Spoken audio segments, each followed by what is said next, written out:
जय हिंद दोस्तों। मैं हूं मुक्तक सिंह राठौड़ और आज हम पिछले बचे हुए लेक्चर को आगे बढ़ाएंगे।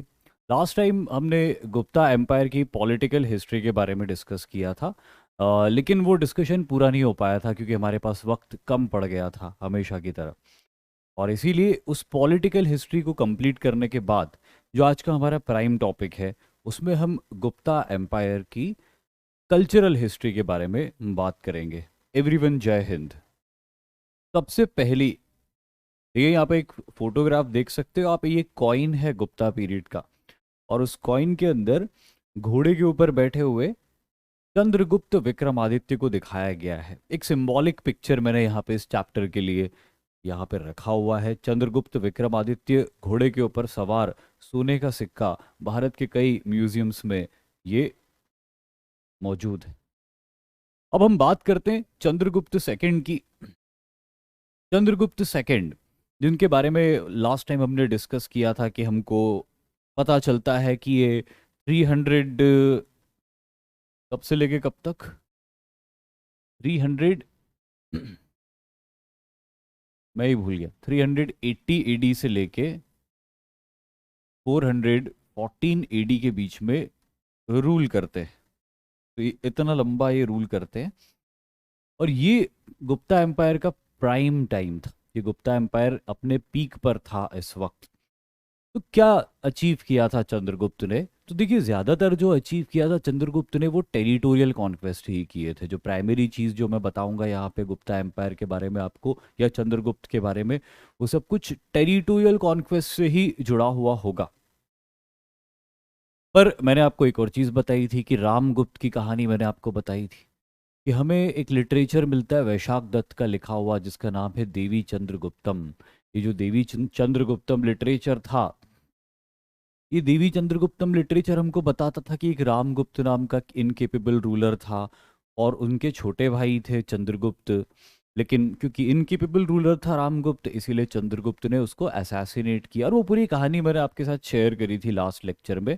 वो पूरी भी शेयर नहीं करी थी लेकिन वो समराइज करके मैंने शेयर करी थी आपसे कि वो सीथियन से लड़ने जाता है रामगुप्त, हार जाता है, अपनी वाइफ को सरेंडर करने के लिए तैयार हो जाता है। ऐसे में फिर उसका छोटा भाई उसको बचा के तो लाता है सीथियन कैंप से, लेकिन बाद में उसको मार डालता है और फिर ये रूलर बनते हैं। और इसीलिए मैंने कहा था कि समुद्रगुप्त 375 एडी में ख़त्म होते हैं, लेकिन उनका सक्सेसर उनसे 5 साल बाद आता है। तो ये 5 साल तक इनका एक रामगुप्त नाम का रूलर भी रहा था। पर ठीक है, लेकिन मैं ये भी बता रहा था उस दिन आपको कि ये सब जो हुआ ना 5 साल में, 375 एडी से लेके 380 एडी के बीच में, इसमें बहुत ज़्यादा पॉलिटिकल डिस्टर्बेंसेस होने शुरू हो गए थे। बहुत ज़्यादा पॉलिटिकल डिस्टर्बेंसेस होने शुरू हो गए थे। मेरी आवाज़ ठीक से आ रही है ना सभी को? Am I audible to you?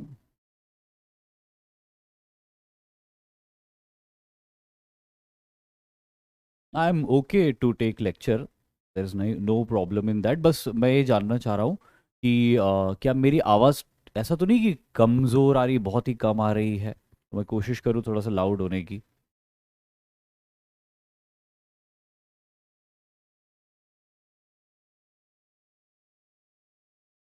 Okay okay, मैं आई बिलीव कि आवाज़ तो आ रही है मेरी। I am fine, thank you very much for the concern.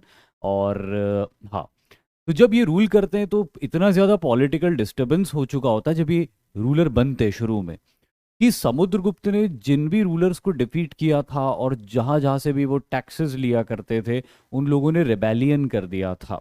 और उस रेबेलियन की वजह से जब चंद्रगुप्त रूल करना शुरू करते हैं ना, तो उनको एकदम स्क्रैच लेवल से काम करना पड़ता है। ऐसा नहीं हम कह सकते कि समुद्रगुप्त ने एक बहुत बड़ा एम्पायर बनाया और चंद्रगुप्त को इनहेरिटेंस में मिल गया। डेफिनेटली इनहेरिटेंस में उसको मिली थी पावर, लेकिन एक ऐसी कंट्री की, एक ऐसे किंगडम की पावर मिली थी जो डिस्टर्ब्ड था। लेकिन ये कैपेबिलिटी थी चंद्रगुप्त की कि उसने इस डिस्टरबेंस से बचाया गुप्ता एम्पायर को। एक एक करके उन सारे रूलर्स को दोबारा डिफीट किया चंद्रगुप्त ने जिन्होंने रेबेलियन किया हुआ था, और उनको डिफीट करके दोबारा गुप्तास के सुप्रीमेसी के अंडर में वो लेके आए। तो एक तो ये बड़ा अचीवमेंट है चंद्रगुप्त का। तो अपन लिख लेते हैं उसको, वो अचीवमेंट क्या है। He brought all the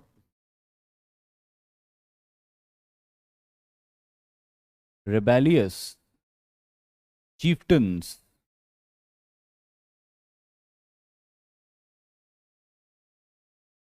under control।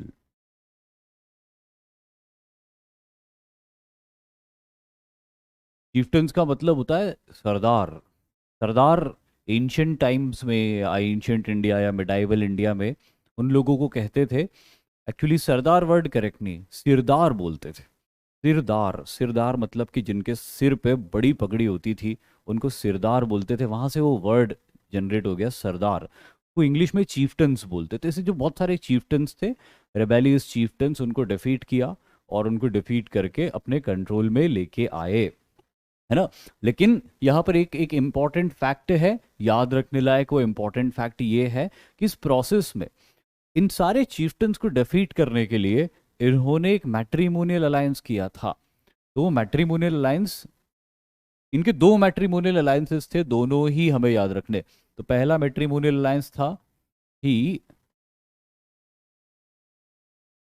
मैट्रिमोनियली allianced with, allied with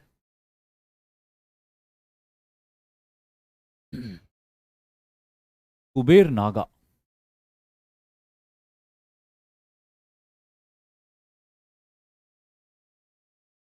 the Naga princess.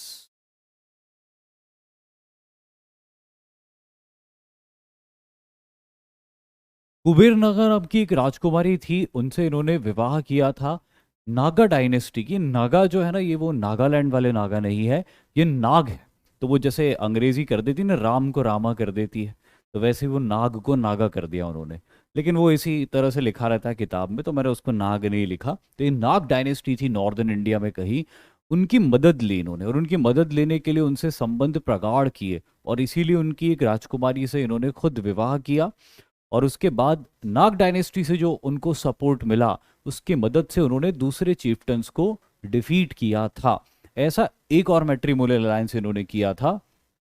पहले तो मैं उनके एक और अचीवमेंट के बारे में बता देता हूं। He also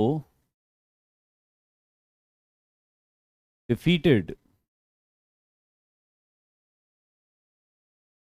Scythians of western India. ये बात भी शायद मैंने लास्ट लेक्चर में जिक्र की थी इनके बारे में, कि जो शक थे, जो सीथियंस थे, जो एक बहुत फॉर्मिडेबल पावर बन गए थे वेस्टर्न इंडिया में। वेस्टर्न इंडिया यानी कि आज का वेस्टर्न मध्य प्रदेश का इलाका, आज के गुजरात के ईस्टर्न और सदर्न इलाके, आज का महाराष्ट्र का नॉर्दर्न इलाका, और आज का राजस्थान के सदर्न इलाके। ये सारा इलाका जो है पश्चिम भारत का, यहाँ पे सीथियन एक बहुत बड़ी पावर थी, और उनको कई सेंचुरी से कोई यहाँ से हिला नहीं पाया था। और ये भी एक अचीवमेंट किया था चंद्रगुप्त ने, जब सीथियंस को डिफीट किया था, उसके बाद ही उन्होंने एक टाइटल लिया था विक्रमादित्य। तो इसी को कंटिन्यू करके अपन इसी में लिख लेते हैं, आफ्टर विच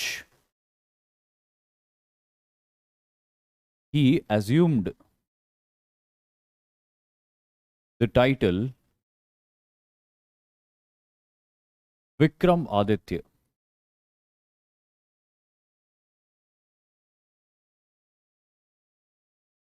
विक्रमादित्य एक ऑनोरिफिक टाइटल होता था किसी रूलर के लिए।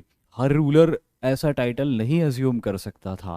कोई बहुत बड़ा अचीवमेंट करने वाले रूलर्स ही इस तरह के टाइटल्स को अचीव करते थे। इन्होंने विक्रमादित्य टाइटल अचीव किया था। लेकिन मैंने आपको बोला था कि एक मैट्रिमोनियल अलायंस और किया था इन्होंने। तो वो जो मैट्रिमोनियल अलायंस किया था वो इस विक्ट्री के साथ एसोसिएटेड है। ही गेव हिज डॉटर, यहाँ पे उन्होंने अपनी बेटी की शादी करी थी एक डायनेस्टी के साथ। Daughter in marriage to Vakataka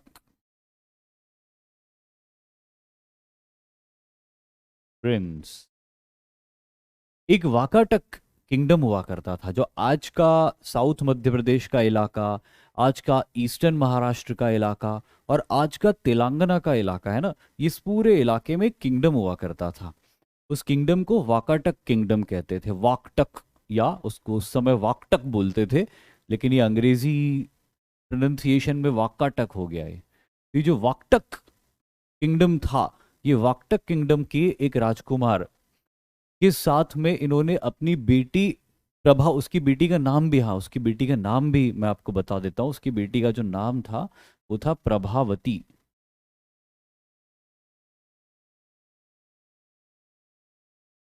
Prabhavati गुप्त की शादी इन्होंने वाकटक प्रिंस से कर दी थी। और इससे जो वाकटक एम्पायर था ना, जो सेंट्रल इंडिया के अंदर मौजूद था, उस एम्पायर के अंदर इनकी दोस्ती हो गई। और वो एम्पायर लगता था सीथियंस के टेरिटरी से, तो इनकी मदद से सीथियंस को डिफीट किया, इधर नागास की मदद से चीफ्टन्स को डिफीट किया। तो इन्होंने अपनी टेरिटोरियल या टैक्टिकल एडवांटेज हासिल करने के लिए या जीत हासिल करने के लिए मैट्रिमोनियल अलायंसेस के ऊपर बहुत फोकस किया था। तो ये दोनों मैट्रिमोनियल अलायंस के बारे में आप याद रख लेना। राहुल कह रहे हैं कि he is king of Ujjain. देखिए उज्जैन के जो विक्रमादित्य थे, और जो उज्जैन में बड़े फेमस है विक्रमादित्य, और ये जो विक्रमादित्य है इनको लेकर एक्चुअली हिस्ट्री में बहुत कंफ्यूजन है। क्योंकि उज्जैन के जो विक्रमादित्य हैं उनके बारे में जो इन्फॉर्मेशन हमको कुछ एक लिटरेचर्स में मिलती है वो बहुत कम इन्फॉर्मेशन है। तो जो ज़्यादातर मॉडर्न स्कॉलर्स हैं वो मानते हैं कि वो एक्चुअली यही विक्रमादित्य थे जिन्होंने कि जो उज्जैन के विक्रमादित्य के नाम से जाने जाते थे।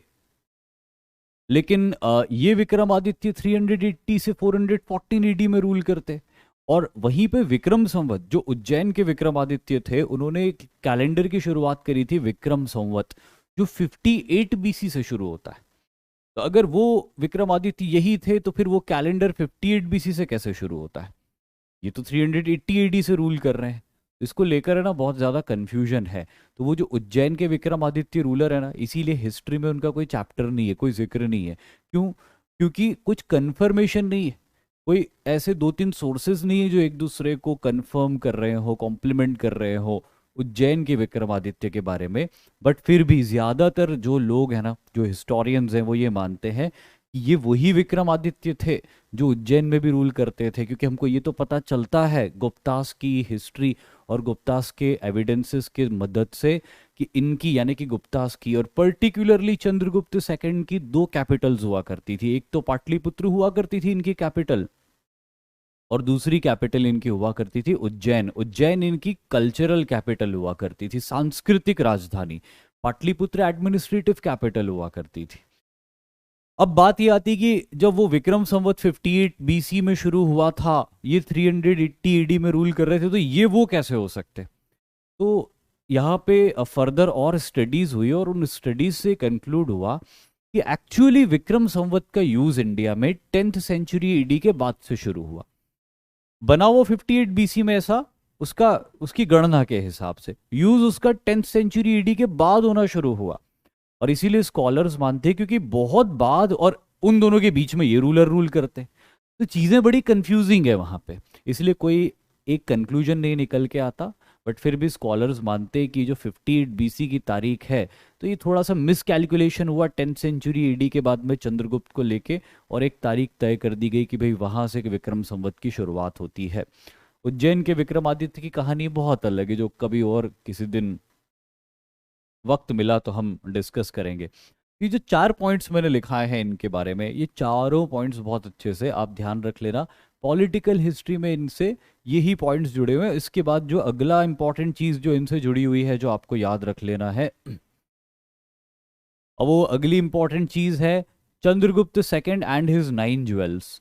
बड़ा जबरदस्त, देखो राजा भोज का आप किसी ने सवाल पूछ लिया, देखो राजा भोज बहुत बड़े रूलर थे। और ये भी वेस्टर्न इंडिया के अंदर, जो आज मालवा का इलाका है जहाँ पे मैं रहता हूँ, वहाँ के एक बहुत बड़े रूलर थे। लेकिन ये राजपूत पीरियड के रूलर थे, और राजा भोज के बहुत एविडेंसेस हैं।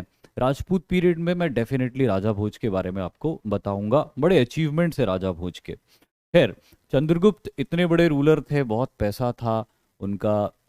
ध्रुव स्वामिनी कौन थी? ध्रुव देवी, या जिन्हें ध्रुव स्वामिनी भी कहा जाता है। ध्रुव स्वामिनी एक लिटरेचर हमको मिलता है, जो मैं आज एक लिटरेचर बताऊंगा आपको आज गुप्ता पीरियड में। उस लिटरेचर की कहानी के हिसाब से ध्रुव स्वामिनी एक बहुत ही ब्यूटीफुल गर्ल थी, एरिस्टोक्रेटिक फैमिली की, and she was the love interest of Chandragupta second. लेकिन रामगुप्त बड़े थे, तो उसकी शादी रामगुप्त से हो गई। बाद में रामगुप्त जब सीथियन से डिफीट होते हैं, तो वो जिस वाइफ को सरेंडर करने के लिए तैयार था वो और कोई नहीं थी, वो ध्रुव स्वामिनी ही थी। और इसीलिए चंद्रगुप्त ये कहता है कि अगर उसकी शादी मुझसे नहीं हुई, मेरे बड़े भाई से हो गई, तो ये बात मैंने सहन कर ली। लेकिन वो उसको सीथियंस के हवाले करे, ये तो सहन नहीं होगा। इसीलिए वो बचा के लाता रामगुप्त को, और बाद में रामगुप्त को मार देता है और ध्रुव स्वामिनी से मैरिज कर लेता है। तो ये ध्रुव स्वामिनी थी, है ना। What happened to the wife of Ramagupta, मैंने अभी जस्ट बताया, आपको पता चल गया होगा। हाँ, तो ये चंद्रगुप्त बहुत बड़े रूलर थे, बहुत पैसा था, बहुत बड़ी टेरिटरी इन्होंने ऑक्यूपाई कर ली थी। और देखो सीथियंस को हराने का सबसे बड़ा फायदा क्या मिला चंद्रगुप्त को? चंद्रगुप्त को सीथियंस को हराने का सबसे बड़ा फायदा मिला कि उसको वेस्टर्न कोस्टल इलाकों का कंट्रोल मिल गया। जो आज गुजरात में भड़ूच नाम की जगह है ना, उसको पहले भड़ूकच्छ कहा जाता था, और वहाँ पे बहुत इंटरनेशनल ट्रेड होता था। अगर आप पूरा भारत का नक्शा देखोगे, खास तौर पे जो वेस्टर्न इलाका है इंडिया का, तो आप देखोगे गुजरात बिल्कुल बीच में है। गुजरात से नॉर्थ में चले जाओगे तो नॉर्दर्न इंडिया है, उसके फर्दर आगे साउथ में बढ़ोगे तो सदर्न इंडिया है, और गुजरात बिल्कुल बीच पे। इसीलिए जो इंटरनेशनल ट्रेड होता था ना, उस इंटरनेशनल ट्रेड में ट्रेडर्स ज़्यादातर जो आते थे गुजरात आते थे। गुजरात एक ऐसी जगह थी जहाँ पे दक्षिण की तरफ से भी गुड्स सप्लाई होता था, नॉर्थ इंडिया की तरफ से भी गुड्स सप्लाई होता था। और इसीलिए वो एक हब बन गया, गुजरात ट्रेड का हब बन गया। इंटरनेशनल जो सेलर्स होते थे वहाँ आते थे, वहाँ से ले। अब इंटरनेशनल सेलर अगर साउथ इंडिया जाता तो नॉर्थ की गुड्स उसको नहीं मिल पाते, नॉर्थ में वो सेल करके जा नहीं सकता था क्योंकि वहाँ सी नहीं था। तो गुजरात एप्रोप्रिएट जगह होती थी इंटरनेशनल ट्रेड के लिए, जहाँ पे नॉर्थ के प्रोडक्ट्स भी मिल जाते थे, साउथ के प्रोडक्ट्स भी मिल जाते थे, और सेल करके भी वहाँ पे आया जा सकता था। सीथियंस के पास में था ये इलाका, वेस्टर्न इंडिया का सीथियंस के कब्जे में था। ये वो वक्त था जब रोमन एम्पायर से, मैंने आपको बताया था कि रोमन एम्पायर का ट्रेड बहुत बढ़ गया था और उससे बहुत बेनिफिट हो रहा था। ऐसे में सीथियंस को हरा के ये वेस्टर्न कोस्टल इलाका जब चंद्रगुप्त ने हासिल कर लिया, तो इसका इकोनॉमिकली बहुत बेनिफिट हुआ चंद्रगुप्त को। बहुत ज़्यादा पैसे यहाँ से उनको मिलते थे। रोमन्स जो कि बहुत अमीर थे उस वक्त, और भारत के अंदर मौजूद मसालों के दीवाने थे, इतने दीवाने थे भारत के मसालों के, खास तौर पे ब्लैक पेपर के। ब्लैक पेपर जिसको हम कहते हैं यहाँ पे काली मिर्च, तो ये काली मिर्च को इतना पसंद करते थे रोमन्स कि काली मिर्च को ये कहा जाने लग गया, यानी काली मिर्च के लिए एक टर्म यूज की जाने लग गई इंडिया में जिसको कहते थे यवन प्रिया। यवन यानी कि फॉरेनर्स, प्रिया यानी कि बिलवेड। तो काली मिर्ची को कहते थे बिलवेड ऑफ द फॉरेनर्स, क्योंकि वो उसको लेने के लिए गोल्ड में पेमेंट करते थे, गोल्ड या सिल्वर में पेमेंट करते थे। तो अब आप सोच लो कि काली मिर्च के लिए उनका जो एक लगाव था, दीवानापन था, जुनून था, वो कितना ज़्यादा था कि वो उसको, काली मिर्च को खरीदने के लिए गोल्ड और सिल्वर के पेमेंट करके जाते थे। लेकिन इससे हमारे कंट्री के ट्रेडर्स को, किसानों को, और अल्टीमेटली रूलर्स को इकोनॉमिकली बहुत बेनिफिट होता था। यही इकोनॉमिकल बेनिफिट जब किसी रूलर को होता है तो उसका बड़ा दरबार होता है, वो बहुत सारे स्कॉलर्स को, बहुत सारे आर्टिस्ट्स को पैटर्नाइज करता है। और उन कई सारे आर्टिस्ट्स और स्कॉलर्स में से कुछ चुनिंदा निकल कर आते हैं, यूनिक पहचान बनाने वाले। और ऐसे ही चंद्रगुप्त के दरबार में भी उसके 9 बेहतरीन स्कॉलर्स और आर्टिस्ट्स थे, जिन्हें उसके नवरत्न कहा जाता है। ये जो नवरत्न है, इनके नाम यहाँ पे मैंने लिख दिए पहले ही, आप जो है इनको बहुत अच्छे से याद कर लेना। और मैं नाम पढ़ देता हूँ। अमर सिंह, अमर सिंह जिन्होंने अमरकोश लिखा था, एक संस्कृत डिक्शनरी जैसा कि मैंने आगे लिखा भी हुआ है। तो ये एक बहुत बड़े संस्कृत स्कॉलर थे, जो कि ये 9 रत्न हैं चंद्रगुप्त के दरबार के 9, एक बिल्कुल हम कह सकते हैं एक्स्ट्रा ऑर्डिनरी पीपल। अब उसके बाद में धन्वंतरी, जो कि एक बहुत अच्छे डॉक्टर थे, डॉक्टर थे उस वक्त, मतलब फिजिशियन थे, वैद्य थे उस वक्त, वैद्य कहते थे ना इनको। फिर हरीशेन जो कि इनके फादर के भी कोर्ट पोएट थे, he continued to serve as the court poet of Chandragupta second. Kalidasa, एक बहुत ही एक्स्ट्राऑर्डिनरी फिगर जिनके बारे में, जिनकी रचनाओं के बारे में हम आगे बात करेंगे। शप्रणक, जिनको प्राकृत में कहपनक भी कहते हैं, लेकिन संस्कृत में इनका नाम क्षप्रणक था, एक बहुत बड़े एस्ट्रोलॉजर थे। शंकु, एक बहुत बड़े आर्किटेक्ट। वराह मिहिर, वराह मिहिर एक सीथियन थे। वराह मिहिर उज्जैन के रहने वाले थे और ये सीथियन थे बाय ओरिजिन, लेकिन बेहतरीन मैथमेटिशियन और एस्ट्रोलॉजर। साथ ही वररुचि, जो अगेन एक बड़े स्कॉलर थे। And last but not the least, Betal Bhatt, जो एक तांत्रिक थे, एक ओकल्टिस्ट थे, एक मजिशियन। मैंने यहाँ पे वर्ड यूज किया ताकि आसानी से समझ में आ जाए, बट एक्चुअली ओकल्टिज्म, तंत्र क्रिया के एक्सपर्ट थे। तो ये सारे 9 रत्न हैं, इनको आप बहुत अच्छे से याद कर लेना, हम इनकी डिटेल में नहीं जाएंगे। और अब हम जाएंगे इनके बाद, चंद्रगुप्त सेकंड के बाद उनके बेटे यानी कि कुमार गुप्त, जो 414 एडी से लेके 455 एडी तक रूल करते हैं। और ये पीरियड जो होता है, ये गुप्ता एम्पायर का गोल्डन पीरियड होता है। जो इनके बारे में बिल्कुल ये कहा जा सकता है कुमार गुप्त के बारे में कि इन्हें सब कुछ इनहेरिटेंस में मिला, इनको कभी कोई बड़े चैलेंज का सामना नहीं करना पड़ा। ये वो फेज था, जैसे आपने कभी फ्लाइट ली होगी ना, तो फ्लाइट में होता है ना कि एक प्लेन पहले रनवे पे बड़ी तेजी से दौड़ता है, फिर वो टेक ऑफ करता है, फिर टेक ऑफ करने के बाद में फिर वो ऊपर जाके स्टेबल हो जाता है, और फिर वो स्टेबिलिटी के साथ उड़ता, ये वो स्टेज था गुप्ता एम्पायर का। चंद्रगुप्त फर्स्ट जो थे, उस समय प्लेन जो है टेक ऑफ कर रहा था, और थोड़े बहुत टर्बुलेंस के साथ में समुद्रगुप्त और चंद्रगुप्त के समय वो बिल्कुल पीक पर आ गया था। और ये वो फेज आया था कुमार गुप्त का, जब वो प्रॉपरली बहुत अच्छे से हवा में सेल कर रहा था। तो ये ऐसा कुछ बहुत बड़ा अचीवमेंट इनका नहीं था, लेकिन एक दो जो चीज़ें हैं कल्चरल इंपॉर्टेंस की, वो मैं आपको बता देता हूँ। सबसे पहली चीज़ तो ये कि याद रख लेना कि this was the golden age of India, Bharat के सुनहरा दौर माना जाता है इसको, है ना। और ये बात सिर्फ इसलिए नहीं, ये ऐसी बात नहीं कि हम कह रहे हैं कि हम इंडियंस हैं तो हमने बोला कि ये सुनहरा दौर है भारत का। ऐसा है कि बहुत सारे फॉरेन ट्रैवलर्स आए थे उस वक्त यहाँ पे, और एक का मैं नाम कोट करूंगा। चंद्रगुप्त सेकंड के समय फायान नाम के चाइनीज ट्रैवलर आए थे इंडिया में ट्रैवल करने के लिए, और उन्होंने किताब लिखी थी फायू की। तो फायान ने जो फायू की लिखी है, और फायू की के अंदर फायान ने भारत के बारे में जो बताया है, गुप्तास के बारे में जो बात करी, हालांकि पॉलिटिकली बहुत इंक्लाइंड नहीं रहा फायान अपनी राइटिंग में, लेकिन फिर भी सोसाइटी के बारे में उसने बहुत कुछ लिखा है। और वो जो लिखा है ना उसने सोसाइटी के बारे में इंडिया की, तो आप पढ़ के समझ जाओगे कि इससे बढ़िया शायद कोई और युग नहीं रहा होगा भारत का।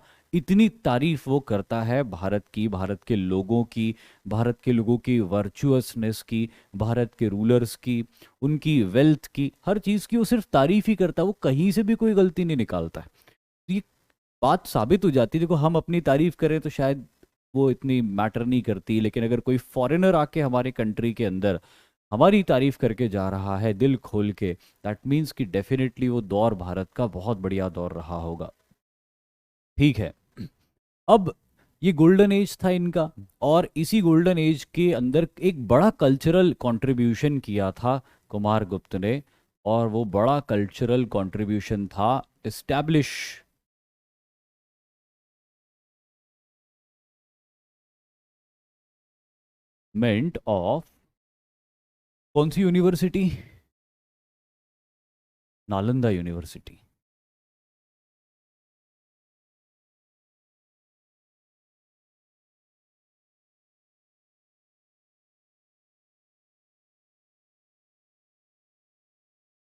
नालंदा यूनिवर्सिटी इन्होंने बनाई थी, कहाँ बनाई थी, नालंदा में बनाई थी, इसलिए तो नालंदा यूनिवर्सिटी उसको बोलते हैं। नालंदा कहाँ है, प्रेजेंट डे बिहार के अंदर है नालंदा।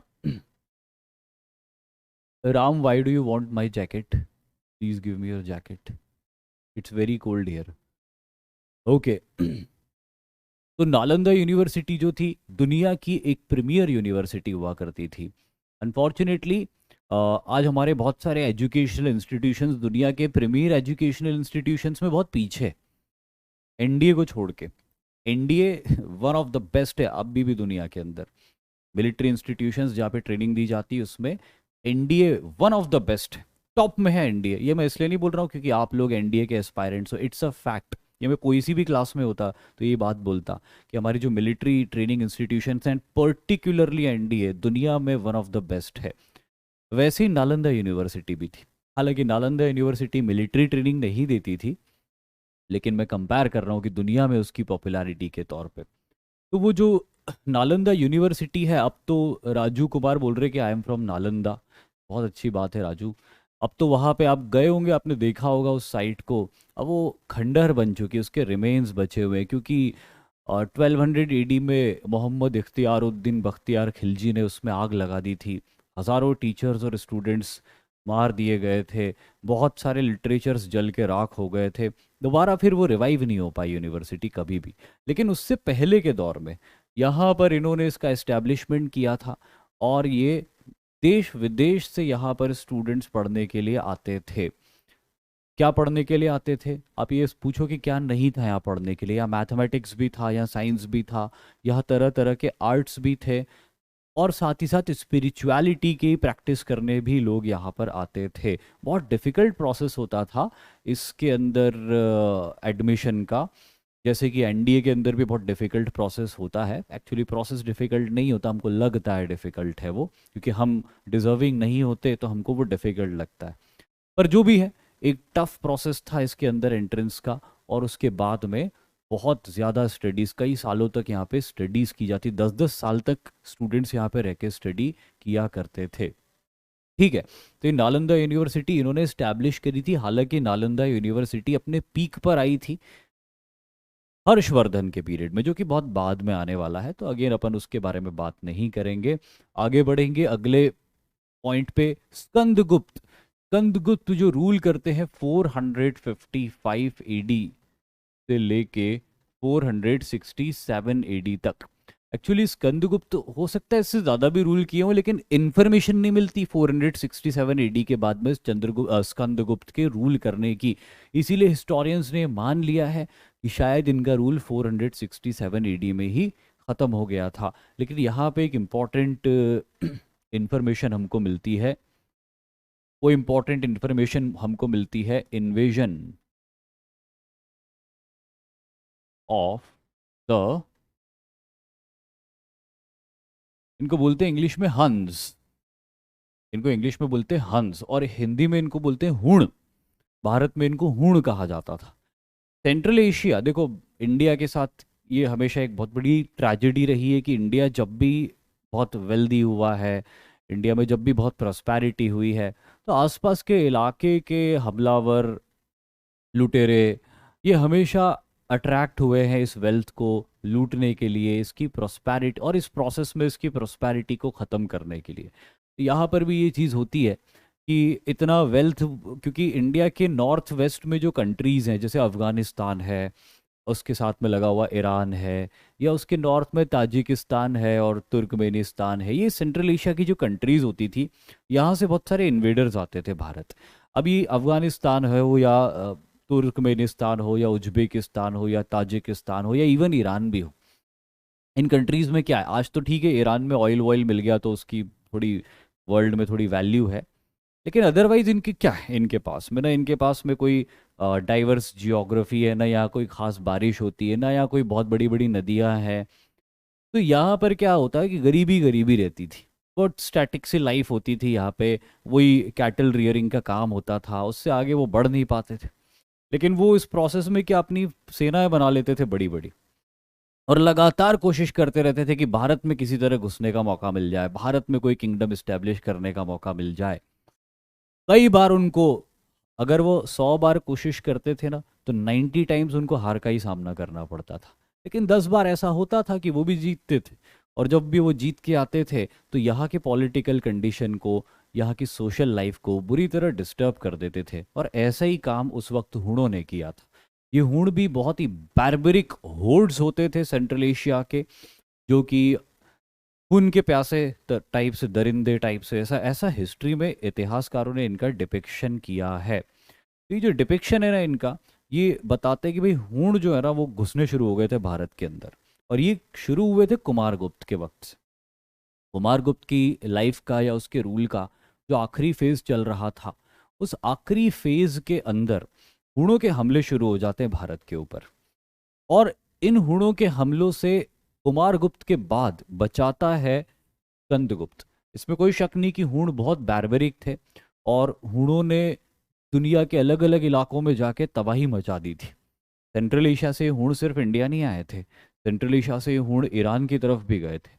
सेंट्रल एशिया से ये हूण फर्दर आगे वेस्ट वेस्ट एशिया और इवन यूरोप तक गए थे।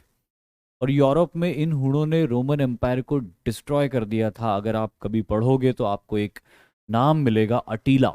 अटीला द हूण उसको बोलते थे। वो हूणों का एक सरदार था अटीला, उसने रोमन एम्पायर को डिस्ट्रॉय करके रख दिया था। लेकिन वही हूण जो पूरी दुनिया में डिस्ट्रक्शन और तबाही मचाते हैं, भारत में पिटते हैं। और भारत में इनको सबसे पहले पीटता है स्कंदगुप्त। कुमारगुप्त के लास्ट फेज में हमला हो गया था, और कुमारगुप्त ने स्कंदगुप्त को ही भेजा था इनको रोकने के लिए। शुरू में डेफिनेटली इसको कुछ सक्सेस मिली थी, हुणों को शुरू में डेफिनेटली कुछ सक्सेस हासिल हुई थी, लेकिन बाद में इनको वापस पीछे धकेल दिया गया था। यानी कि अफगानिस्तान की तरफ वापस धकेल दिया गया था। पंजाब तक ये पहुंच गए थे, लेकिन स्कंदगुप्त जो अपनी आर्मीज लेके पहुंचा। स्कंदगुप्त बहुत छोटा था उस वक्त, उम्र बहुत उसकी कम थी, लेकिन वो अपनी आर्मीज लेके पहुंचा और उसने खदेड़ दिया पीछे हूणों को, और वो अफगानिस्तान तक लिमिटेड हो गए हूण। लेकिन उसके बाद जब स्कंदगुप्त रूलर बना, तब भी हूणों के हमले लगातार होते रहे। हर बार हूण हमला करते, और स्कंदगुप्त तैयार था। स्कंदगुप्त हमेशा उनका मुकाबला करके उनको डिफीट करने के लिए तैयार था। कभी भी नहीं जीत पाया स्कंदगुप्त से। लेकिन यहाँ पे एक प्रॉब्लम होती है। देखो, आपने किसी इन्वेडर को एक बार हरा दिया, दो बार हरा दिया, 10 बार हरा दिया, लेकिन ये याद रखना कि डिफेंस का एक सैचुरेशन पॉइंट होता है। कितनी भी मजबूत दीवार हो, अगर मैं हथौड़ा लेके उसके ऊपर एक बार मारूंगा, 2 बार मारूंगा, 3 बार मारूंगा, चार, नहीं टूटा एक बार में, 5 बार में नहीं टूटा, 7 बार में नहीं टूटा, 10 बार में नहीं टूटा, लेकिन कम से कम दरार तो आएगी दीवार में। और हो सकता है कि 11वीं 12वीं बार टूट भी जाए।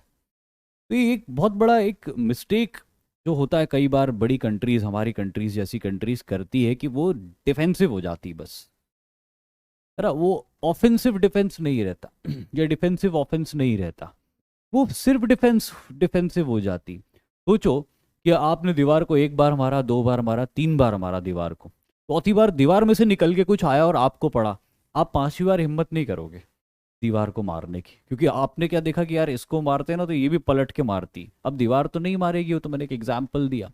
लेकिन जो करना चाहिए था ना, वो नहीं हुआ। स्कंदगुप्त को घुस के इनके इलाकों में इनको इतने बुरी तरह से मारना चाहिए था कि ये हिम्मत नहीं करते। ये काम चंद्रगुप्त ने किया था, इनके फादर ने। कालिदास के लिटरेचर में हमको ये बात पता चलती है कि चंद्रगुप्त निकल गया था कॉन्क्वेस्ट करने के लिए। चंद्रगुप्त को ये बात पता चली थी कि भाई जो हमारे किंगडम के पेरिफेरल इलाके हैं ना, वहाँ पे बहुत सारी ऐसी ट्राइब्स हैं जो खतरा बन सकती है हमारे लिए। इसीलिए क्या किया, उसी वक्त हूण खतरा बन जाते हैं इनके लिए। लेकिन चंद्रगुप्त निकल के गया अपनी सरहदों से बाहर, और सरहदों से बाहर निकल के हूणों को बहुत बुरी तरह से उसने मारा था, उन्हीं की कंट्री के अंदर जाके अपनी सेना लेके। तो ये जो डिफेंसिव ऑफेंस था ना, ये डिफेंसिव ऑफेंस बहुत काम की चीज होती थी। चंद्रगुप्त के लिए बहुत काम आई। हूण चुप हो गए, इतने खतरनाक हूण जो उस समय से हमले करने की योजना बना रहे थे भारत के ऊपर, चुपचाप बैठ गए, आए नहीं कई कई सालों तक। अब आप देखो, चंद्रगुप्त ने इनको 380 से 400 एडी के बीच में मारा था, और उसके बाद फिर इनको 50 साल तक ये इन्होंने देखा नहीं, 50-55 साल तक भारत की तरफ। तो क्या है कि वो इसीलिए 50-55 साल बाद इसलिए देख लिया, क्योंकि 50-55 साल तक कोई निकला नहीं ना उनको मारने के लिए। ऐसे लोगों को हमेशा टाइम टाइम पे डोज मिलते रहना चाहिए। पर स्कंदगुप्त ने डिफेंड तो कर लिया अपनी कंट्री को, पर वो उनकी कंट्री में जाके जो मैं डोज देने की बात कर रहा हूँ, वो डोज नहीं दिया। पर ठीक है, कोई बात नहीं, still he defended are his kingdom from the hunts, जिन्हें दुनिया में कोई नहीं हरा सका था। लेकिन इस प्रोसेस में नुकसान हुआ। देखो, हूणों से लड़ने के लिए बार बार आर्मी को ले जाना नॉर्थ की तरफ, और बड़ा मैसिव मोबिलाइजेशन करना। फिर जो स्टील के बोझ हम यूज़ करते थे, ये हूणों के अगेंस्ट बहुत सक्सेसफुल होते थे। जो स्टील मेटलर्जी का बहुत अच्छा नॉलेज था भारत के अंदर शुरू से ही। और बाय दिस टाइम स्टील का बहुत ज़्यादा यूज़ होना शुरू हो गया था इंडिया के अंदर, और स्टील के धनुष बनते थे। और आपको तो पता ही है स्टील कैसा मटेरियल होता है, कैसी धातु होती है, फ्लेक्सिबिलिटी भी होती है और स्ट्रेंथ भी होती है उसके अंदर। तो उसका यूज़ करके हूणों को बहुत दूर से हम एरो शूट करके मार देते थे। हूणों का लड़ने का तरीका घोड़े के ऊपर, ये लोग बहुत अच्छे राइडर्स होते थे, हूण बहुत अच्छे राइडर्स होते थे, और घोड़े के ऊपर बैठकर तीर चलाने की कला में माहिर होते थे। इसको माउंटेड आर्चरी बोलते हैं। सेंट्रल एशिया का ये जिसको हम कहते हैं ना सिग्नेचर स्टाइल ऑफ फाइटिंग होता था, घोड़े के ऊपर बैठ के तीर चलाना। लेकिन उनके धनुष छोटे होते, तीर भी छोटे होते। हमारे तीर होते थे लंबे लंबे, धनुष भी होते थे लंबे। तो वो बाय द टाइम हूण हमारे वो इस डिस्टेंस में आते थे कि वो हमें हिट कर पाए, उससे पहले हमारे लंबे लंबे तीर 100 100 200 500 एक साथ उनके ऊपर जो छोड़ते थे, तो उनके घोड़े सहित वो मारे जाते थे वहीं पे। और यही वजह थी कि हूण जो दुनिया में सबको हराते हैं, ये यहाँ पे इंडिया में सक्सेस नहीं अचीव कर पाते हैं। बहरहाल स्कंदगुप्त के बाद में गुप्तास का काफ़ी डिक्लाइन होना शुरू हो गया, और ग्रेजुअली धीरे धीरे डिक्लाइन हो गया। क्यों? क्योंकि हुणों से लड़ने में क्या हुआ, इकोनॉमी बहुत ज़्यादा, इकोनॉमी उस तरफ डाइवर्ट होने लग गई। दूसरा इंपॉर्टेंट पॉइंट ये है कि देखो आप ये सोचो कि हूण जो थे ना वो अफगानिस्तान में आके बैठ गए थे, जम गए थे अफगानिस्तान पे।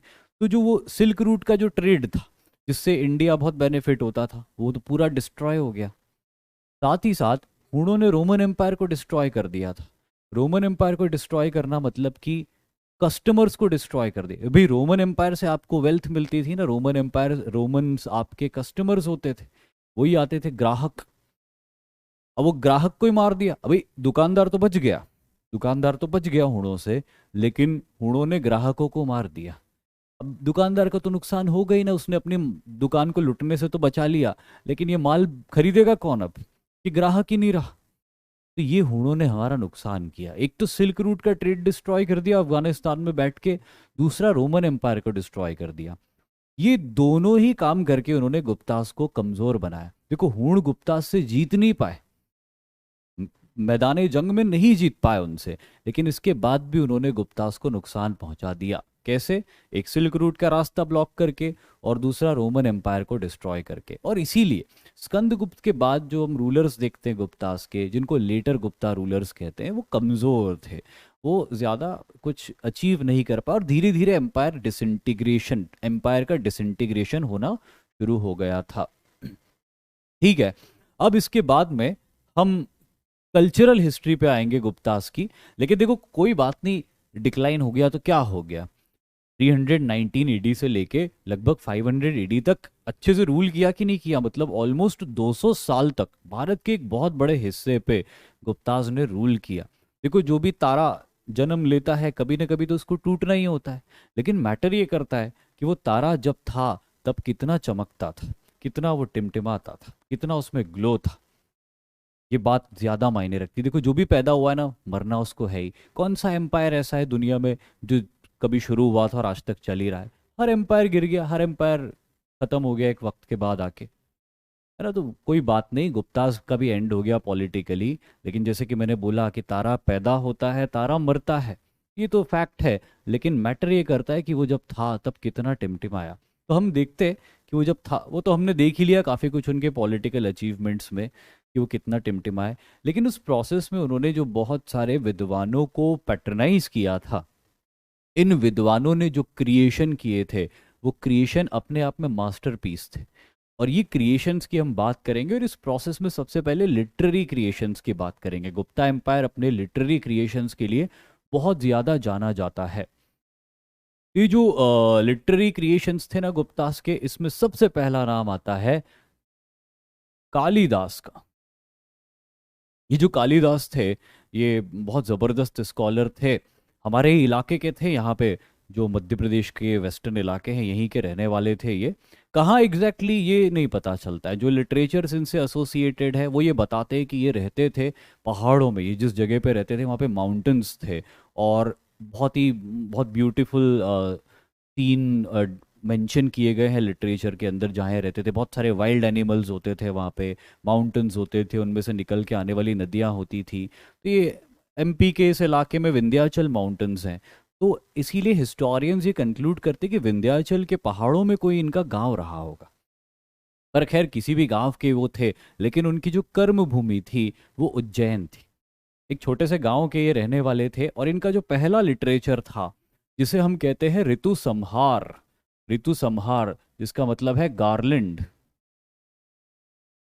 Of seasons. Garland of seasons, garland होता है ना वो हार जो आपने देखा होगा, ये गार्लैंड ऑफ सीजन, ये इतना ब्यूटीफुल लिटरेचर था। और ये लिटरेचर कालिदास ने एक फ्री लांसर के तौर पे लिखा था। फ्रीलांसर मतलब समझते, मतलब कोई इनको किसी ने पैट्रनाइज नहीं किया था। इस वक्त चंद्रगुप्त सेकंड इनको नहीं जानते थे, और ये लिटरेचर इन्होंने खुद ही की मेहनत से और खुद ही के इकट्ठे किए हुए पैसे या जो भी रिसोर्सेस थी उसका यूज करके इन्होंने लिखा था। नहीं, पचमढ़ी में नहीं रहते प्रसून शर्मा, पचमढ़ी में इसलिए नहीं रहते क्योंकि पचमढ़ी सतपुड़ा के पहाड़ है, ये विंध्याचल के पहाड़ों में रहते थे। ये पचमढ़ी में नहीं रहते थे, नर्मदा के नॉर्थ में रहते थे। खैर, मैं इनके लिटरेचर के बारे में बता रहा था, ऋतु संहार। देखो, ऋतु संहार एक ऐसा लिटरेचर है जिसमें ये बताया है कि भारत के अंदर कितनी ऋतुएं होती है और हर ऋतु का क्या इंपॉर्टेंस होता है। कालिदास की जो लिटरेचर है ना उसमें रोमांस बहुत है। यहाँ पे रोमांस का जो मेरा मतलब है, तात्पर्य है, वो दो तरह के रोमांस है। एक तो वो जो मेल और फीमेल के बीच में रोमांस होता है उससे भी है, और दूसरा किसी भी चीज को जब हम बहुत ही ग्लोरीफाई करके डिस्क्राइब करते हैं उसे भी रोमांटिसिज्म बोलते हैं। ये दोनों ही तरह के रोमांटिसिज्म कालिदास के लिटरेचर में हमको बहुत दिखाई देते हैं। ये जो लिटरेचर है ना ऋतु संहार, इसमें कालिदास ने ये मेंशन किया है कि भारत, सबसे पहले तो इस लिटरेचर के, ये एक पोएटिक लिटरेचर है, कविता की तरह लिखा गया लिटरेचर है। दूसरी चीज, इस लिटरेचर को एक लवर्स या एक कपल के पॉइंट ऑफ व्यू से लिखा हुआ है। और कालिदास इसमें कपल के पॉइंट ऑफ व्यू से ये कह रहे हैं कि एक कपल जो कि लव अफेयर में है, उसके ऊपर बदलते हुए मौसमों का क्या प्रभाव पड़ता है उनके रिलेशन के ऊपर। जब बारिश आती है तो वो कैसा रिलेशन होता है, जब ठंड होती है तो कैसा होता है, गर्मी आती तो कैसा होता है। वैसे भारत में बहुत सारी ऋतुएं हैं, भारत में बहुत सारी ऋतुएं होती है। ग्रीष्म ऋतु होती है भारत के अंदर, ग्रीष्म के बाद में वर्षा ऋतु होती है भारत के अंदर, वर्षा के बाद शरद ऋतु होती है, शरद के बाद में हेमंत ऋतु होती है, हेमंत के बाद शिशिर होती है जो अभी चल रहा है, और शिशिर के बाद होती है वसंत ऋतु। और इन सब में जिसे ऋतुओं का राजा कहा गया है वो वसंत को कहा गया है। जब सूर्य उत्तरायण होने के कुछ दिनों बाद इक्वेटर के आसपास आता है, तब ठंड धीरे धीरे कम होना शुरू होती है और हल्की हल्की गर्मी शुरू होती है। और वो वक्त जो होता है, जो उस समय जो नेचर के अंदर जो इंसेक्ट्स, जो बर्ड्स, जो एनिमल्स होते थे वो एक्टिव हो जाते हैं, क्योंकि ठंड में सारे एनिमल्स, बर्ड्स वगैरह जो होते हैं सब हाइबरनेशन मोड में चले जाते हैं। लेकिन जैसे जैसे ठंड कम होती तो ये दोबारा निकल के आते हैं, पूरा जंगल इनकी आवाज़ों से गूंज उठता है, और ये बर्ड्स आकर निकलते हैं और ज़्यादा से ज़्यादा ये फूड खाते हैं और मीटिंग करते हैं अपनी ऑफ स्प्रिंग्स पैदा करने के लिए। इसीलिए इसको लव सीजन भी कहा गया। और इस पूरे जितने भी सीजन्स हैं ऋतु संहार के अंदर एक एक सीजन की ब्यूटी बताई गई है, कि हर सीजन की अपनी एक ब्यूटी है। जैसे हम कहते हैं ना कि मुझे, सपोज किसी ने कहा मुझे ठंड अच्छी लगी, मुझे गर्मी पसंद नहीं, किसी ने बोला मुझे गर्मी पसंद है, ठंड अच्छी नहीं लगती। लेकिन कालिदास यहाँ पे बताते कि हर सीजन का एक कुछ अपनी खास बात होती है, खास ब्यूटी लिए हुआ होता हर सीजन। और एक एक सीजन जो मैंने आपको नाम जिक्र किए, एक एक सीजन का उन्होंने जिक्र किया है। खास तौर पे वो बताते कि सब, कोई भी सीजन सबसे ज्यादा सुंदर तब लगता है जब वो नया नया आ रहा होता है। जैसे बारिश शुरू शुरू में जब आती है तो बहुत अच्छी लगती, फिर जब ज्यादा आने लगती है तो परेशान हो जाते लोग। सिमिलरली ठंड जब नई नई आती है नवंबर दिसंबर में, तब बड़ी अच्छी लगती है। फिर जब अभी जैसी जनवरी जैसी ज़्यादा हो जाती तो परेशान करने लगती है। वैसे ही जब गर्मी आने वाली होती, जब वसंत का मौसम होता है तो वो भी बहुत अच्छा लगता है। तो वो उसी को बताते हैं कि वो जो करवट बदलता है जब एक मौसम, तब उसकी ब्यूटी क्या होती है। तो ये this literature is all about क्या, सीजन्स ऑफ इंडिया, भारत के सीजन्स। और हम बहुत लकी हैं इंडियंस कि हमको इतने सारे सीजन्स देखने को मिलते हैं एक साल के अंदर। ये दुनिया में बहुत सारी ऐसी कंट्रीज हैं, कहीं गर्मी पड़ती तो गर्मी गर्मी पड़ती जिंदगी भर, कहीं ठंड पड़ती तो ठंडी ठंड पड़ती। लेकिन हम ठंड भी देख लेते, बारिश भी देख लेते, गर्मी भी देख लेते, ऑटम भी देख लेते, स्प्रिंग्स भी देख लेते, सब देख लेते हम लोग। ठीक है। उसके बाद दूसरा लिटरेचर है मेघदूतम। मेघदूतम एक लिटरेचर था। मेघ यानी कि बादल, और दूत यानी कि मैसेंजर। ये लिटरेचर जो था ना, ये भी एक रोमांटिक लिटरेचर था। इस लिटरेचर का मैं समरी आपको बता देता हूँ। एक यक्ष होता है स्वर्ग में, उससे कुछ मिस्टेक हो जाती है अपने काम में, तो देवता उसको पनिश करते हैं कि तुमको 1 साल अब धरती पे रहना पड़ेगा। अब आप सोच लो धरती की क्या वैल्यू है माइथोलॉजी में, कि मतलब पनिशमेंट दे रहे हैं किसी को कि तुमको धरती पे रहना पड़ेगा 1 साल। अब यक्ष धरती पे आता है, तो धरती पे दिन काट रहा होता आपने, लेकिन उसको उसकी बिलवेड की याद आती है, यक्षिणी की। तो वो क्लाउड्स के थ्रू अपने लव मैसेजेस उसको भेजता है। उस समय मोबाइल्स नहीं हुआ करते थे ना, तो क्लाउड्स के थ्रू भेजना पड़ता था उसको बेचारे को। तो वो क्लाउड्स के थ्रू अपने मैसेजेस भेजता है। और ये क्या मैसेजेस भेजता है, वो क्या फील कर रहा था, यही इस लिटरेचर मेघदूतम के अंदर बताया गया है। और इस मेघदूतम लिटरेचर के अंदर ये भी बताया गया है कि जब क्लाउड्स उड़ के जाते हैं, उसका मैसेज लेके जाते हैं क्लाउड्स, तो इंडिया के ऊपर से उड़ के जाते हैं। ऑब्वियसली इंडिया के ऊपर से उड़ के जाएंगे ना, इंडिया में ही हो रहा था ना ये सब कुछ। तो वो इंडिया की ब्यूटी को भी डिस्क्राइब करता लिटरेचर। बादल जब उड़ के जा रहे हैं पहाड़ों के ऊपर से, मैदानों के ऊपर से, खेतों के ऊपर से, तो वहां पर कालिदास ने बताया है बादलों के माध्यम से कि हमारा देश जियोग्राफिकली कितना सुंदर है, कितने अलग अलग रूप देखने को मिलते हैं हमको हमारे देश के। तीसरा लिटरेचर मालविकाग्निमित्रम, ये फर्स्ट ड्रामा था। ये भी पोयम था। ये पहला ड्रामा था मालविकाग्निमित्रम, और इसके बारे में मैंने आपको बताया था पोस्ट मॉडर्न पीरियड में कि पुष्यमित्र शुंग के बेटे थे अग्निमित्र। और अग्निमित्र, और जो ये पहला नाम है ना मालविका, ये मालविका और अग्निमित्र इन दोनों की लव स्टोरी के ऊपर बेस्ड है। अग्निमित्र एक रूलर थे, समरी बता रहा हूँ मैं इसकी, और इन्होंने जो है हमला किया विदर्भ नाम की जगह पे जो अब महाराष्ट्र में है, और उस किंगडम को डिफीट कर दिया, और बहुत सारे स्लेव्स वहां से आए। और उनमें एक लड़की थी मालविका, जो ऑब्वियसली बहुत ब्यूटीफुल थी। तभी वो स्टोरी आगे बढ़ेगी। तो ये राजा जो अग्निमित्र थे ना, उनको बहुत अच्छी लग गई, लेकिन अग्निमित्र की ऑलरेडी 2 वाइफ्स थी। और उनमें से एक वाइफ जो थी, अच्छा ये प्रॉब्लम नहीं थी अग्निमित्र के साथ में कि वो मालविका से मैरिज नहीं कर सकता था दूसरी तीसरी, वो प्रॉब्लम नहीं थी। प्रॉब्लम ये थी कि now that Malvika was a slave girl, वो एक स्लेव थी। और अग्निमित्र की रानियां इस बात के लिए राजी नहीं थी कि राजा किसी दासी के साथ में विवाह करे। लेकिन ये एक रोमांटिक कॉमेडी लिखी थी कालिदास ने कि किस तरह से अग्निमित्र मालविका से मिलने के लिए तरह तरह के अटेम्प्ट्स करता है, अपने कुछ खास दोस्तों को इकट्ठा करता है, उनको लेके प्लानिंग करता है, फिर पकड़ा जाता है, फिर डांट पड़ती है उसको उसकी वाइफ से। तो ये थोड़ी रोमांटिक कॉमेडी है, मैं नहीं इतना एक्सप्रेस कर पाऊंगा, वो तो आपको खुद पढ़नी पड़ेगी तो आपको पता चलेगा। लेकिन एंड में इसमें ये होता है कि पता चलता है रानी को कि मालविका जो है ना वो स्लेव गर्ल नहीं है, वो विदर्भ की राजकुमारी थी। और जब उसको ये बात पता चलती कि वो एक राजकुमारी थी, तो वो अपने पति को अलाउ करती है कि ठीक है अब आप इससे मैरिज कर सकते हो। तो फिर इनकी धूमधाम से शादी हो जाती है। तो ये मालविकाग्निमित्रम लिटरेचर था। उसके बाद में अभिज्ञान शाकुंतलम, इनका फाइनेस्ट क्रिएशन माना जाता है। फाइनेस्ट क्रिएशन अभिज्ञान शाकुंतलम, जिसका अभिज्ञान शाकुंतलम, अभिज्ञान मतलब रिवीलिंग ऑफ, शाकुंतलम यानी कि शकुंतला, यानी कि रिवीलिंग ऑफ शकुंतला। देखो ये लिटरेचर जो था ना अभिज्ञान शाकुंतलम, ये लिटरेचर की जो स्टोरी, अगेन मैं समरी बताऊंगा। इसके अंदर शकुंतला रहती है, और राजा कौन से रहते हैं, राजा लिख के बताओ मेरे को, मैं देखता हूँ आपको ये लिटरेचर के बारे में कुछ पता है या नहीं पता है। तो ये जंगल में मिलते हैं, राजा शिकार करने के लिए जाते हैं, और राजा शिकार करने के लिए जाते हैं, और वहाँ पे वो एक आश्रम पहुँच जाते हैं। वहाँ पे आश्रम में एक लड़की से उनकी मुलाकात होती है, लड़की का नाम मैं बता चुका हूँ। और they fell in love with each other. बाद में वो राजा उनको प्रॉमिस करते हैं कि अभी तो मैं जा रहा हूँ, बाद में लौट के आऊँगा एंड विल गेट मैरिड। तो वो एक गिफ्ट दे के जाते हैं उसको, लड़की को अपनी तरफ से एक गिफ्ट, क्या मतलब एक निशानी दे के जाते हैं, एक अंगूठी, सिंबल। अब वो चले जाते हैं। अब एक बार ऋषि दुर्वासा आते हैं वहाँ पे आश्रम में, और ऋषि दुर्वासा कुछ काम कहते हैं जो कि शकुंतला नहीं कर पाती है। और बिल्कुल सही जवाब दिया सबने।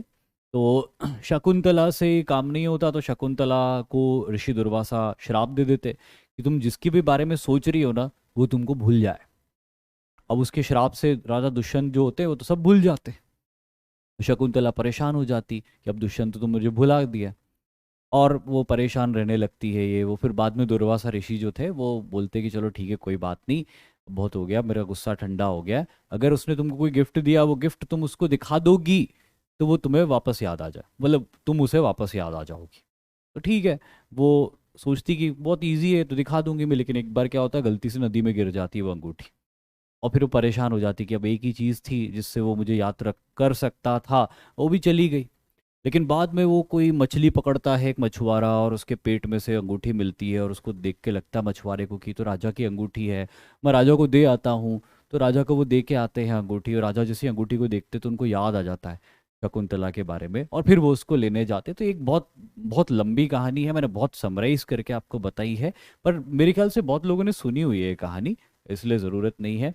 Raghuvamsham, as the name suggest, lord Ram और उनके डायनेस्टी के अलग अलग जो रूलर्स रहे थे उनके अचीवमेंट्स के बारे में बताती है। कुमार संभवम, कुमार यानी कि बेटा, संभवम मतलब कि पॉसिबल है, बेटा पॉसिबल है ना। स्टोरी ऑफ, देखो ये एक राक्षस था ताड़कासुर, है ना। वो ताड़कासुर ने शिव जी से वरदान ले लिया था कि अगर मेरी मृत्यु होगी तो तुम्हारे बेटे से होगी। अब शिव, शिव का बेटा कहाँ से होगा, शिव तो बैरागी थे, शिव बैरागी, जंगल में घूमने वाले, जटाओं वाले, भूत लगाने वाले, शिव अपने गणों के साथ रहने वाले, तो ये ऐसे आदमी से कौन शादी करेगा, ये सोच के ताड़कासुर ने कहा कि न इनको करनी शादी, और जिस तरह ये रहते तो इनसे कौन करेगा, तो इनका कभी बेटा नहीं होगा, और बेटा नहीं होगा तो मुझे मारेगा कौन। लेकिन फिर पार्वती आती है, और पार्वती आके शिव से विवाह की जिद पे अड़ जाती है, और फिर उनका विवाह होता है, फिर उनका बेटा होता है कार्तिकेय, और फिर वो ताड़कासुर का वध करता है। ये स्टोरी पुराणों से मिलती है हमको, लेकिन इसके ऊपर बहुत ब्यूटीफुल लिटरेचर जो है ये हमको कुमार संभवम देखने को मिलता है। और फिर मिलता है विक्रम उर्वशियम। ये कहानी है राजा पुरुरवा और एक स्वर्ग की अप्सरा जिसका नाम था उर्वशी। तो ये जो उर्वशी थी, ये इसकी तपस्या भंग करने के लिए आती, इंद्र भेजता है इसको। पुरुरवा तपस्या करके स्ट्रेंथ में हासिल कर रहा होगा शिवजी वगैरह से, तो ये आके इसकी तपस्या भंग कर देती। अब तपस्या तो भंग हो जाती। अब भंग तपस्या के बाद में पुरुरवा बोलता है कि चलो ठीक है, तपस्या तो भंग हो गई, पर अब तुम रुक जाओ यहाँ पे। उसको अच्छी लग जाती उर्वशी, तो उर्वशी बोलती है कि नहीं, मैं तो तुम्हारी तपस्या भंग करने आई थी, वो मेरा काम मैंने कर दिया, वो मुझे तुमसे कोई मतलब नहीं, मैं तो जा रही हूँ। तो वो तो चली गई। अब पुरुरवा जेंटलमैन था, अच्छा आदमी था, तो उसने कुछ नहीं बोला। अब जब ये जा रही थी ना उर्वशी, तो उसको एक राक्षस ने पकड़ लिया रास्ते में, बड़ा भयंकर सा राक्षस था, उसने पकड़ लिया। अब वो चिल्लाई बचाओ बचाओ, किससे, इंद्र को बोली उसने, उसने इंद्र को मदद मांगी इंद्र से, लेकिन इंद्र डर गया राक्षस से। लेकिन जब पुरुरवा ने देखा कि यार एक राक्षस ने उसको पकड़ लिया है, तो पुरुरवा उसको बचा ले जाता है, राक्षस से लड़ता है, राक्षस को डिफीट करता है और उसको बचा लेता है। और फिर हीरो की तरह उसको बोलता है कि ठीक है अब आप जा सकती हो। लेकिन फिर उर्वशी इंप्रेस हो जाती है उससे, बोलती है सॉरी मेरे से गलती हो गई, मैंने तुम्हें, एक तो तुम्हारी तपस्या भंग करी और फिर चली भी गई, इंद्र तो मुझे बचाने नहीं आया। तो फिर ये पुरुरवा के साथ रहना लग जाती है। लेकिन अब इंद्र को जलन होती कि मेरी अप्सरा एक राजा के साथ रह रही है, तो फिर मेरी अप्सरा एक राजा के साथ रह रही है, तो इंद्र क्या करता, माया क्रिएट करता। अब अगेन मैं उतनी स्टोरी में नहीं जाऊंगा कि वो क्या माया क्रिएट करता है, लेकिन माया क्रिएट करके उर्वशी की कुछ कंडीशंस थी कि भैया एक कुछ पर्टिकुलर कंडीशंस हैं, वो भी कंडीशन क्या थी वो मैं बता देता हूँ आपको। कंडीशन ये थी उर्वशी की, उर्वशी कहती पुरुरवा को कि कभी भी मेरे सामने पूरा नेकेड मत आना, जो तुम अगर ऐसे आ गए तो मैं चली जाऊंगी। फिर पुरुरवा बोलता है कि नॉट अ बिग डील। लेकिन इंद्र कुछ ऐसी माया क्रिएट करता है कि पुरुरवा को एक बार इस तरह से आना पड़ता है, और उर्वशी बोलती है कि अब तुमने जो है वो वायलेट कर दिया है टर्म्स को, अब न चाहते हुए भी मुझे जाना पड़ेगा। और फिर वो चली जाती है। तो एक ट्रैजिक लव स्टोरी थी, लेकिन अगेन बहुत ही उम्दा राइटिंग है कालिदास की। और ये कालिदास के सारे लिटरेचर, कालिदास एक बहुत ज़बरदस्त स्कॉलर है, और इनको भी कहा है ब्रिटिश हिस्टोरियंस ने शेक्सपियर ऑफ इंडिया, भारत का शेक्सपियर कहा है, विलियम शेक्सपियर, जो कि बहुत बड़े स्कॉलर, बहुत बड़े एक राइटर थे वेस्टर्न वर्ल्ड के। उनको भी कालिदास से कंपेयर किया गया कि वो शेक्सपियर ऑफ इंडिया। जबकि अगेन कालिदास, जो मानता हूँ मैं कि शेक्सपियर बहुत बढ़िया राइटर थे, लेकिन जो काम शेक्सपियर 19th सेंचुरी में कर पाया ना, उनसे बेहतर काम कालिदास ने 4th सेंचुरी एडी में करके दिखा दिया था। तो अगेन कोई कंपैरिजन नहीं है, लेकिन फिर भी एक फैक्ट है, तो आपको तो फैक्ट याद रखना है कि Kalidas is the Shakespeare of India, जैसे समुद्रगुप्त को नेपोलियन ऑफ इंडिया कहा हुआ। ठीक है, लेकिन उसके अलावा ऐसा नहीं था कि सिर्फ कालिदास थे, बहुत सारे स्कॉलर्स थे।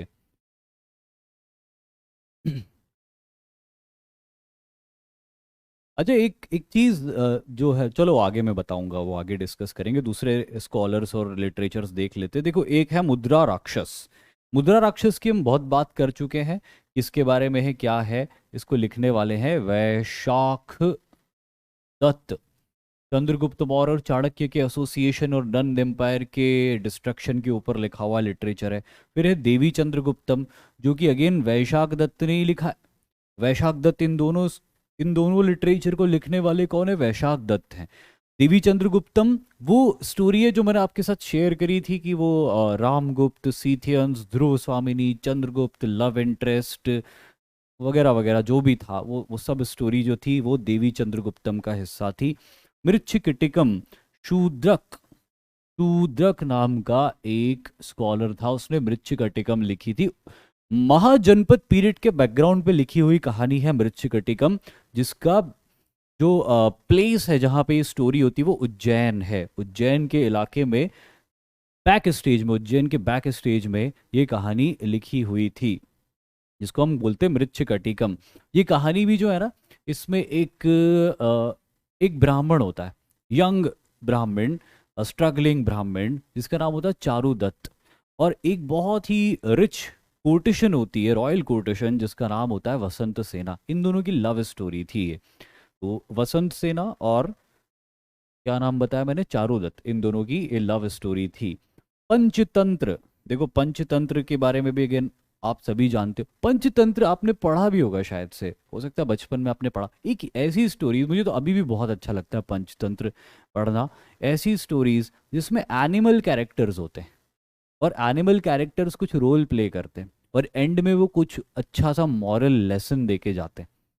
जैसे एक पंचतंत्र की कहानी थी, आपने सुनी होगी, सभी ने सुनी, भारत के अंदर बंदर और मगरमच्छ की कहानी, कि वो दोस्ती हो जाती दोनों में, फिर वो ले जाता उसको घर। वो मगरमच्छ की जो वाइफ होती है वो उसको बोलती है कि अरे वो इतने मीठे अमरूद देता है तो उसका कलेजा कितना मीठा होगा, तो वो लेके आता उसको। फिर वो बंदर को बोलता है रास्ते में, मैंने तुमसे झूठ बोला, मेरे को कलेजा तुम्हारा खाना था, मीठा बहुत था। तो बंदर उसको बेवकूफ़ बना देता है कि यार पहले बताना था ना, कलेजा तो मैं पेड़ पे रख के आया हूँ। अरे अरे ठीक है, वापस जाते हैं। फिर वो बंदर पेड़ पे चला जाता है। ये वो कहानी सुनी होगी आपने, और ऐसी बहुत सारी कहानी सुनी होगी आपने। ये जो सारी कहानियां हैं, ये पंचतंत्र की कहानियां, ये ओरिजिनली जातक टेल से डिराइव्ड है। पूरा पंचतंत्र की जो कहानियां है ना, ये सब जातक टेल्स से डिराइव्ड है। जातक टेल्स क्या है? लॉर्ड बुद्ध के 550 जन्म, पंडित विष्णु विष्णु दत्त शर्मा शर्मा जी ने लिखी थी ये। पंडित विष्णु दत्त शर्मा, पंचतंत्र की कहानियाँ, बहुत इंटरेस्टिंग कहानियाँ हैं। एनिमल्स की स्टोरी, जिसमें एनिमल्स ह्यूमंस को कोई लेसन देते हैं।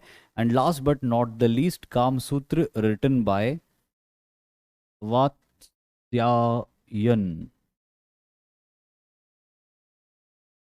हमारे कल्चर में ये माना गया है, कामसूत्र के बारे में बता रहा हूँ, हमारे कल्चर में ये माना गया है कि एक इंसान को तब तक मोक्ष नहीं मिल सकता, मोक्ष सबसे एंड में होता है, लेकिन धर्म, अर्थ और काम, ये तीन चीजें जब तक सही तरीके से इंसान नहीं करेगा तब तक उसको मोक्ष प्राप्त नहीं होगा। तो धर्म और अर्थ के ऊपर तो बहुत सारे लिटरेचर्स है, लेकिन जो काम वाला पार्ट है, काम, यहाँ पे काम का मतलब जो है वो प्लेजर सीकिंग से है। What is the correct way of seeking the pleasure, वो लिटरेचर लिखा हुआ है कामसूत्र में। कामसूत्र नाम के लिटरेचर में प्लेजर सीकिंग के ऊपर फोकस किया गया है ना। और ये क्यों है, कामसूत्र जैसा लिटरेचर क्यों लिखा? तो वो इसलिए लिखा क्योंकि हमारे कल्चर में कोई भी चीज़ टैबू नहीं है। वो हर चीज़ जो इंसान के दिमाग में आती, वो हर चीज़ जो इंसान की बायोलॉजी में है, उसे प्रकृति का हिस्सा मान के एक्सेप्ट किया गया है ना। ऐसा बुरा किसी भी चीज़ को नहीं माना गया है। और इसीलिए हर चीज को करने का सही तरीका उन्होंने एक्सप्लेन किया है। तो प्लेजर सीकिंग, काम सूत्र is just not about sex, it is about pleasure seeking. आप एक इंसान लाइफ में किस किस तरह से प्लेजर सीख कर सकता है, क्योंकि धर्म उसने पालन कर लिया, अर्थ उसने अर्जित कर लिया, लेकिन काम को वो अगर भोग नहीं करेगा ना सही तरीके से, तो उसको अंत में मोक्ष प्राप्त नहीं होगा, जो कि अल्टीमेट स्पिरिचुअल अचीवमेंट माना गया है हिंदू धर्म के अंदर। इसीलिए कामसूत्र एक आउटस्टैंडिंग लिटरेचर है जो कि भारत के अंदर लिखा गया, और वेस्टर्न वर्ल्ड ने जब इस लिटरेचर को पढ़ा तो उनको इसकी वैल्यू समझ में आई। भारत के लोग तो अब अनफॉर्चुनेटली इतना टैबूइज्म हो गया है हमारे यहाँ पे कि काम सूत्र का एक ही मीनिंग लेते हैं, और वो क्या है वो आप जानते हैं, लेकिन ये उससे कहीं और कहीं और कहीं और कहीं ज़्यादा है। मतलब अब मैं आपको ये बताऊं कि काम सूत्र के अंदर एक वॉरियर को लड़ना कैसे चाहिए ये तक बताया हुआ है, जबकि अदरवाइज आपसे कामसूत्र के बारे में कोई पूछेगा तो आप क्या बोलोगे कि ये सेक्सुअल पोजीशन के ऊपर शायद एक किताब है, ये इतना ही पता रहता है हमारे यहाँ पे लोगों को। लेकिन मैं आपको बताऊं कि कामसूत्र में ये तक बताया गया है कि एक योद्धा को युद्ध कैसे करना चाहिए, how a man should behave with a woman, how a woman should behave with a man. एक जो एक नॉर्मल कर्टसी होती है ना, उसको भी बहुत अच्छे से एक्सप्लेन किया है। Lot to learn a literature.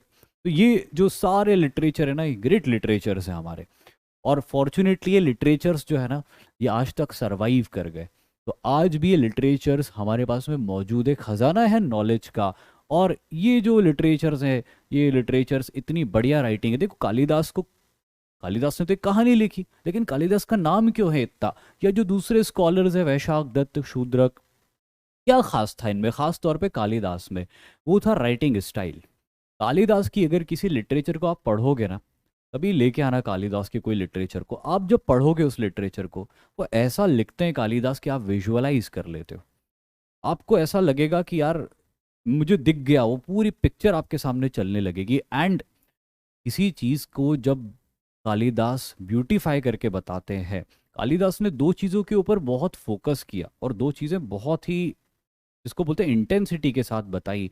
एक जो नेचुरल ब्यूटी होती है, जैसे पहाड़ है, नदियां हैं, जंगल हैं, या झरने झरने जो कुछ भी है, और दूसरा फीमेल्स, फीमेल ब्यूटी और फिजिकल नेचुरल ब्यूटी को कालिदास ने जो एक्सप्लेन किया है, तो बहुत इंटेंसिटी के साथ एक्सप्लेन किया है, बहुत डिग्निटी के साथ, और बहुत ही ब्यूटीफुली एक्सप्लेन किया है।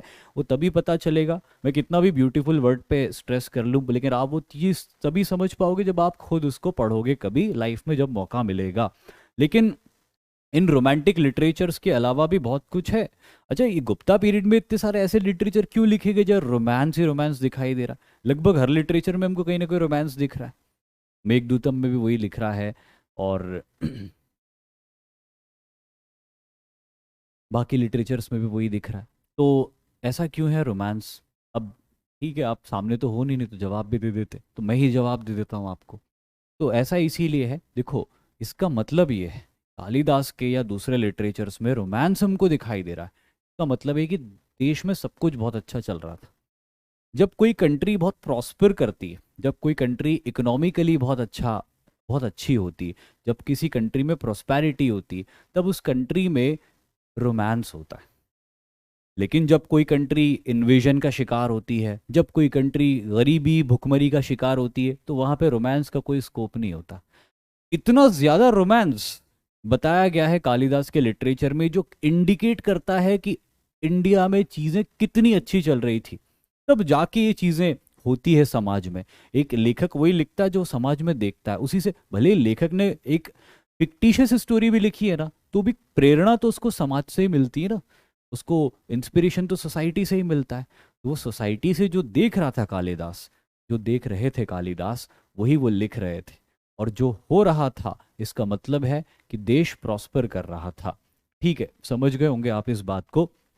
लेकिन इन रोमांटिसाइज्ड लिटरेचर्स के अलावा कुछ बहुत सारे ऐसे लिटरेचर्स भी थे जो साइंटिफिक लिटरेचर्स की कैटेगरी में आते हैं, जैसे कि आर्यभट्ट का आर्यभट्टियम। आर्यभट्टियम में डेसिमल सिस्टम के बारे में बताया गया है।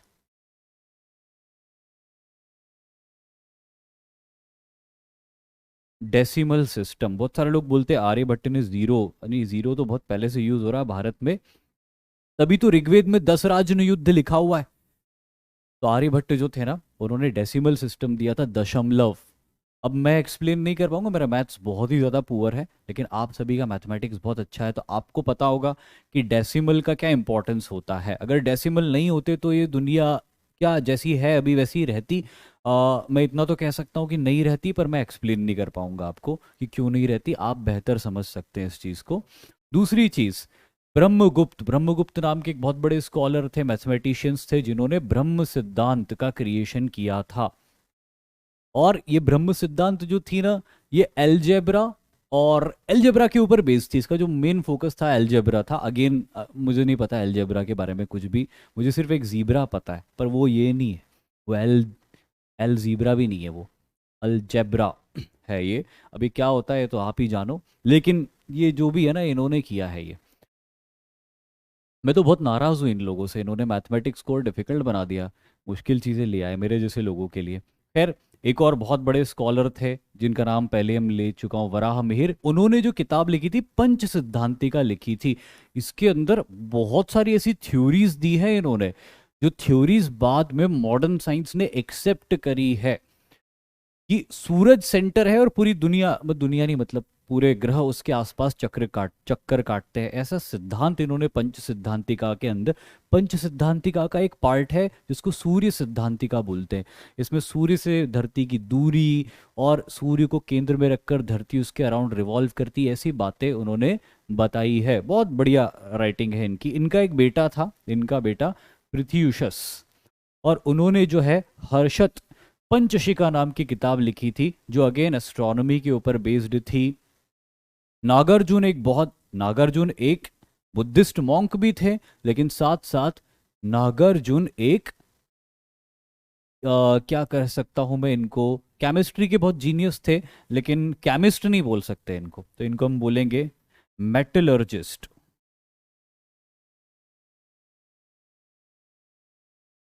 ये बहुत जबरदस्त मेटलर्जिस्ट थे नागार्जुन, जो गुप्ता पीरियड में ही थे। और इन्होंने मेटलर्जी के दिशा में बहुत सारी नई नई खोजें करी हुई थी। और आयुर्वेद जो हम जानते हैं ना, वो भी अपने फाइनल शिप में गुप्ता पीरियड में ही आता है। आयुर्वेद तो अथर्ववेद का एक उपवेद है, जो over the period of time develop होता गया। देखो इंडिया में जो जिसको हम कहते हैं ना कि मेडिसिन का science, outstanding science of medicine Bharat के अंदर रहा था।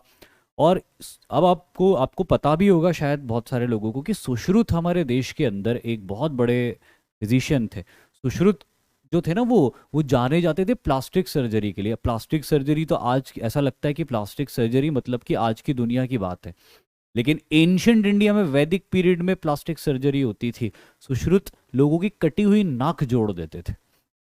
उन्होंने इतना सीख लिया था सर्जरी के अंदर, जिसको हम बोलते हैं ना प्लास्टिक सर्जरी। तो प्लास्टिक सर्जरी में इतना उनको आ गया था कि वो लोगों की कटी हुई नाक जोड़ देते। पुराने भारत में क्या होता था कि जब कोई सोल्जर हार जाते थे, तो उनके दुश्मन as a sign of humiliation उनकी नाक काट देते थे। नाक, तब से भारत में वो कहावत भी चलने निकली कि तुमने नाक कटवा दी।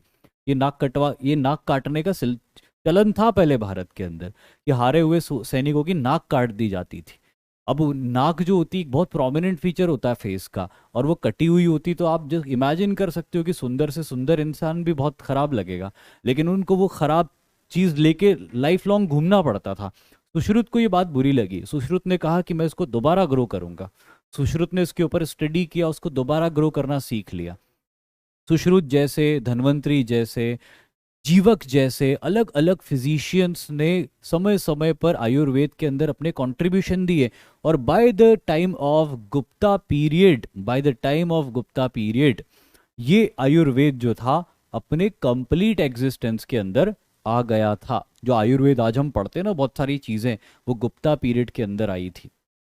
तो सुश्रुत का एग्जाम्पल मैंने दिया, बहुत ही गजब का, बहुत बहुत ही बेहतरीन था। किसी ने राजा भोज के बारे में बात करी थी, एक छोटी सी स्टोरी उनसे जुड़ी हुई है। मेडिसिन के फील्ड में भारत कितना आगे था उसके एग्जाम्पल मैं आपको बता रहा हूँ। 4 या 5 साल की उम्र रही होगी राजा भोज की। 5 साल का बच्चा कितना छोटा होता है। इनको सर दुखता था, राजा भोज का हेड पेन होता था, बहुत बुरी तरह से सर दुखता था। और इतना सर दुखता था कि वो बच्चा जो है वो तड़प जाता था। उनके जो पेरेंट्स थे ना, उनसे अपने बच्चे की तकलीफ नहीं देखी जाती थी। तो इसीलिए मतलब आप सोचो इस स्टेज पर आ गए थे, इस स्टेज पे आ गए थे इनके फादर सिंधुराज, कि उन्होंने तय किया कि इसको बच्चे को हम भले ही मार डालेंगे लेकिन इसकी तकलीफ नहीं देखी जाती। इतना सर दुखता था उसका, बच्चे का। लेकिन बच्चे को मारने से पहले उनके कोई मिनिस्टर थे, उन्होंने बोला कि अगर तुम इस स्टेज तक आ गए हो कि तुम बच्चे को मारने के लिए तैयार हो, तो एक काम करो, इसकी एक सर्जरी करवाओ हेड की। सर्जरी बहुत डिफिकल्ट है, बचने के चांसेस बहुत कम है, लेकिन तुम तो वैसे भी मार रहे हो, तो उससे अच्छा बचाने के प्रयास में उसको, अगर वो मरता है तो मरने दो, पर एक कोशिश तो करो उसको बचाने की। उज्जैन से दो सर्जन आए, जो मध्य प्रदेश के वेस्टर्न पार्ट में धार नाम की जगह, जो राजा भोज की और परमाणु की कैपिटल हुआ करती थी, तो ये दोनों सर्जन उज्जैन से आते हैं। और आप यकीन नहीं मानोगे, उस छोटे से बच्चे का कपाल, उसका जो स्कल है ना, उसको स्कल को तोड़ते हैं और उसके स्कल को ऑपरेट करके उसमें से दो ट्यूमर्स निकालते हैं। और वो दो ट्यूमर्स निकाल के उस स्कल को दोबारा फिक्स करते हैं। And the boy survived, and not only survived but he became a great king, Raja Bhoj. अब आप सोचो भारत का सर्जरी का आर्ट कितना कितना ज्यादा फाइन हो चुका था। चंद्रगुप्त की वाइफ, जिसने गलती से जहर खा लिया था, प्रेग्नेंट थी, उस मरती हुई औरत के पेट को जो सिजेरियन करके उसमें से बच्चा निकाल लिया था, बचा लिया था उसको, निकाल लिया मतलब कि बचा लिया, क्योंकि वो तो तय हो गया था कि माँ तो मर रही है, तो उसके पेट का सिजेरियन करके उसके बच्चे को निकाल लिया। और उसके बच्चे को, जैसा कि हमको जैन लिटरेचर्स में पता चलता है, जैन लिटरेचर्स कहते हैं कि उस बच्चे को बकरे की खाल में, एक रोज एक बकरी मारी जाती थी, और उस बकरी की जो मुझे अगेन बायोलॉजिकल टर्म नहीं पता उसके लिए, लेकिन मैं उसको बता, बकरी के पेट में उसको रखते थे, और तब तक रखा उसको, प्री मैच्योर बच्चे को बकरी के पेट में, जब तक वो थोड़ा ग्रो नहीं हो गया। अगेन बताता है ये कि हमारा आर्ट ऑफ सर्जरी कितना बढ़िया था भारत के अंदर। तो ये जो है बहुत ही ज़बरदस्त सारी की सारी चीज़ें थी जो गुप्ता पीरियड के अंदर हो रही थी। और गुप्ता पीरियड के बिल्कुल सही स्नेहा, वो रूलर बिंदुसार था, वो बच्चा बिंदुसार था। उसको बिंदुसार बोलते ही इसलिए थे क्योंकि उसकी माँ ने जब जहर कंज्यूम किया था ना, तो उस जहर का असर उसके माथे पे हो गया था, तो उसके माथे पे एक बर्न मार्क हो गया था जो बिंदु जैसा दिखाई देता था, इसलिए वो बच्चा आगे बिंदुसार के नाम से जाना गया था। लेकिन लिटरेचर्स के अलावा भी ऐसा नहीं था कि लिटरेचर जो थे सिर्फ किताबों पे ही काम हुआ गुप्ता पीरियड में, ज़मीन पे कुछ हुआ कि नहीं हुआ, तो बहुत कुछ हुआ ज़मीन पे भी। और वो भी हम देख लेते हैं गुप्ता पीरियड के आर्किटेक्चर में, जहाँ हम देखते हैं कि नगर शैली के मंदिरों का निर्माण हुआ। इसको इंग्लिश में बोलते हैं, जैसे इंग्लिश करती है ना, इंग्लिश राम को रामा करती है, तो नगर को इंग्लिश ने कर दिया नागर। लेकिन अब वो ठीक है, अब वो नागर स्टाइल के नाम से ही जाना जाता है, लेकिन एक्चुअल वर्ड जो है ना इसका, वो है नगर स्टाइल। अब इसको नगर स्टाइल क्यों बोलते हुए मैं आपको बताता हूँ। क्या होता था, एक टेम्पल आपको दिखाई दे रहा है, छोटा सा टेम्पल आपको दिखाई दे रहा है, इसके बारे में बाद में बात करेंगे। इंडिया के अंदर जो आर्ट प्रैक्टिस होता था, जो फ्लरिश होता था, वो होता था रॉक कट आर्ट। कोई बड़ी सी चट्टान होती थी, उस चट्टान को अंदर से खोखला कर देते थे, मॉन्क्स को डिवोट कर देते थे केव्स, या फिर कुछ नहीं, मॉन्क्स को डिवोट करते थे केव्स, या फिर मंदिर वगैरह बनने शुरू हो गए थे। गुप्ता पीरियड के पार्ट से ये माना जाता है कि टेम्पल्स का कंस्ट्रक्शन भारत के अंदर शुरू हो गया था। अब टेम्पल्स जो होते थे कंस्ट्रक्शन के, उसमें देवता की मूर्ति वगैरह रखी जाती थी। अब अच्छा, ये टेम्पल्स के कंस्ट्रक्शन की शुरुआत कैसे हुई भारत के अंदर, ये भी मैं आपको बता देता हूँ। Gandhara school of art, Mathura school of art, बेहतरीन आर्ट, बुद्ध की मूर्तियां बन रही हैं। एंड आपने देखा बहुत सारी मूर्तियां बन रही है, पिछले चैप्टर में थोड़े बहुत हिंदू देवी देवताओं की मूर्तियां भी बननी शुरू हो गई थी। लेकिन ये वो फेज है जो बुद्धिज्म का हो रहा है भारत के अंदर डिक्लाइन, बुद्धिज्म का हो रहा है भारत में पतन। अब बौद्ध धर्म को मानने वाले भारत में बहुत कम हो गए थे, तो जो इंडस्ट्री थी ना, मूर्ति कला की इंडस्ट्री, ये घबरा गई। इन्होंने बोला कि यार बौद्ध धर्म को तो कोई मान ही नहीं रहा है, अब हम गौतम बुद्ध की मूर्तियां किसके लिए बनाएंगे, कौन से राजा हमको पैटर्नाइज करेंगे गौतम बुद्ध की मूर्तियां बनाने के लिए, क्योंकि बुद्ध को मानने वाले तो राजा ही नहीं बचे अब। तो फिर इस इंडस्ट्री ने ये सोचा कि भाई नए राजा किसको मानते हैं। तो पता चला कि साहब नए राजा जो है ना, वो पुराणों वाले देवी देवताओं को मानते हैं। वो तो शिव को मानते हैं, वो पार्वती को मानते हैं, वो विष्णु को मानते हैं, वो राम को मानते हैं, वो कृष्ण को मानते हैं। तो इंडस्ट्री ने बोला कि ये तो बहुत बढ़िया है, यहाँ तो और ज्यादा स्कोप है मूर्तियां बनाने का। वहां तो बुद्ध ही थे, उनको कभी अभय मुद्रा में दिखाओ तो कभी भूमि स्पर्श मुद्रा में दिखाओ तो कभी खड़े हुए दिखाओ तो कभी बैठे हुए दिखाओ। लेकिन यहाँ पर तो एक एक देवता अपने आप में बहुत क्रिएटिव है। तो एकदम से क्या हुआ कि बुद्ध की मूर्तियां बनाने इंडस्ट्री ने छोड़ दी और नए राजाओं के रिलीजियस इंटरेस्ट के हिसाब से मूर्तियां बनानी शुरू कर दी। और इसी से भारत में मंदिरों के निर्माण की शुरुआत हुई। अब मूर्ति बना दी भगवान की, अब मूर्ति को आसमान में के नीचे रख नहीं सकते क्योंकि उसमें आपको आपके भगवान दिखाई देते हैं। तो उसको रहने के लिए एक घर जैसा बनाया और यहीं से टेम्पल आर्किटेक्चर की भारत में शुरुआत हुई। इसको नगर शैली, नागर स्टाइल, नगर शैली या नागर स्टाइल इसीलिए कहा जाता है क्योंकि पहले जो मोनोलिथिक रॉक केव्स बनती थी वो नगर से दूर बनती थी, जंगलों में बनती थी, पहाड़ों में बनती थी। लेकिन अब ये नगर के अंदर विकसित होने लग गए टेम्पल, इसीलिए इनको नगर शैली या जैसा कि आजकल कहते हैं इसे नागर शैली कहा जाता है। ये जो नागर शैली है, ये नागर शैली नर्मदा रिवर के नॉर्थ में हमको मिलती है और यमुना रिवर के साउथ में मिलती। तो अगर नक्शे पे देखना, यमुना रिवर के साउथ का इलाका और नर्मदा के नॉर्थ का इलाका, ये वो इलाका है जहाँ हमको सबसे ज़्यादा नंबर्स में इस तरह के नगर स्टाइल के टेम्पल्स देखने को मिलते हैं। प्राइमरीली जो मध्य प्रदेश का इलाका है ज़्यादातर नर्मदा के नॉर्थ में और यमुना के साउथ में, इस पूरे इलाके में और उस यमुना के आसपास के इलाके में भी प्रेजेंट डे उत्तर प्रदेश का जो बुंदेलखंड का हिस्सा है, इस बुंदेलखंड के हिस्से में भी हमको नगर स्टाइल के बहुत सारे निर्माण देखने को मिलते हैं। इसके कुछ खास फीचर्स होते हैं। वो खास फीचर्स क्या होते हैं? सबसे पहला खास फीचर इसका होता है लो प्लिंथ। जैसे कि आप आज के मंदिरों को देखते हो तो उनकी नींव जो होती है ना बहुत ऊपर होती है, लेकिन ये वाले जो मंदिर हैं इनकी नींव छोटी होती, पहला इनका फीचर है ना। दूसरा फीचर है इनका फ्लैट रूफ। इनकी जो छत है इस पे शिखर नहीं है, किसी तरह का कोई डोम या शिखर नहीं है, फ्लैट रूफ है। तो इस ये दूसरा इंपॉर्टेंट फीचर है इनका, फ्लैट रूफ। तीसरा इंपॉर्टेंट फीचर है इनका लेस कार्विंग्स। आप इस तरह के मंदिरों की सतह पर ज्यादा मूर्तियां या नक्काशी नहीं देखोगे, बिल्कुल भी नहीं दिखाई देती है। नक्काशी और मूर्तियां सपाट है ज्यादातर। चौथा, structural, structural and monolithic,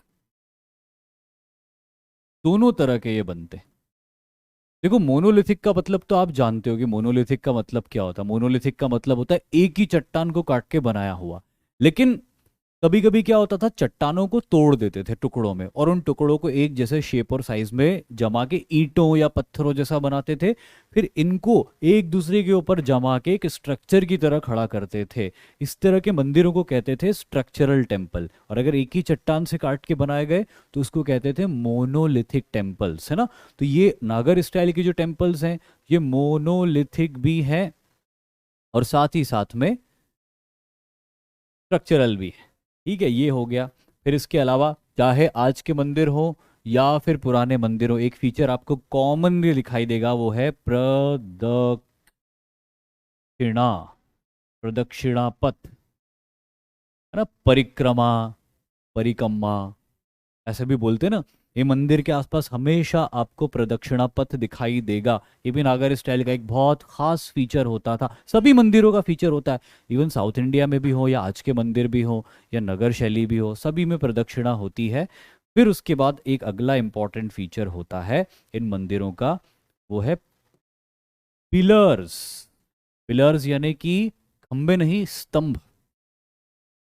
Bharat के आर्किटेक्चर में, किसी भी दौर के आर्किटेक्चर रहे हो भारत के, जो इंडिजिनस भारत का आर्किटेक्चर है, बहुत ही सुंदर पिलर्स उसके अंदर बनाए जाते थे। तो ये वो सारे जो फीचर्स हैं ये नगर शैली के मंदिर के फीचर हैं। बिल्कुल सही एक पॉइंट मैंने देखा, छोटे मंदिर होते थे ना, इनके मंदिरों की साइज ज़्यादा बड़ी नहीं होती थी।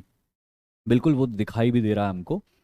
अब अगला जो एक और इम्पॉर्टेंट फीचर है आर्किटेक्चर का जो गुप्ता पीरियड में बहुत डेवलप हुआ, वो है एक अजंता केव्स, अजंता की गुफाएं। नहीं, ये कलर भी सही नहीं लग रहा है इसके ऊपर। लो वाइट में ही लिखते हैं इसके सामने, Ajanta. This is Ajanta and this is बाघ। भारत में दो जगह से बेहतरीन केव्स आर्किटेक्चर हमको मिले हैं जो गुप्ता पीरियड में डेवलप हुए थे। एक जो मैंने बताया अजंता की गुफाएं, और दूसरा जिसे बाघ की गुफाएं कहते हैं। अजंता की गुफाएं कहाँ है? औरंगाबाद।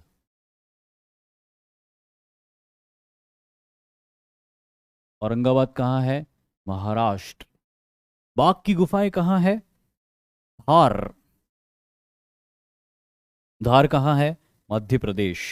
राजा भोज की राजधानी धार के पास में, एग्जैक्टली धार में नहीं, धार से कुछ दूर है बाघ की गुफा। इसको बाघ की गुफा इसलिए बोलते हैं क्योंकि एक नदी के पास में है, उस नदी का नाम है बाघ। वो नर्मदा की ट्रिब्यूटरी, नर्मदा में जाके मिलती है, तो उस नदी का नाम बाघ है। नर्मदा की ट्रिब्यूटरीज के ऐसे ही नाम है, हथिनी, हिरनी, बाघ, दूधी, ऐसी खतरनाक खतरनाक नाम है नर्मदा की ट्रिब्यूटरीज के। तो ये बाघ की गुफाएं हमको मिलेगी धार मध्य प्रदेश में, अजंता की गुफाएं मिलेगी औरंगाबाद महाराष्ट्र में। अब इन गुफाओं में क्या खास बात है, इनके फीचर्स देख लेते हैं। ये दोनों गुफाओं के फीचर्स ना बहुत कॉमन है, दोनों ही गुप्ता पीरियड के अंदर डेवलप हुई थी। तो पहली इंपॉर्टेंट चीज जो इन गुफाओं के बारे में है वो है मोनोलिथिक रॉक,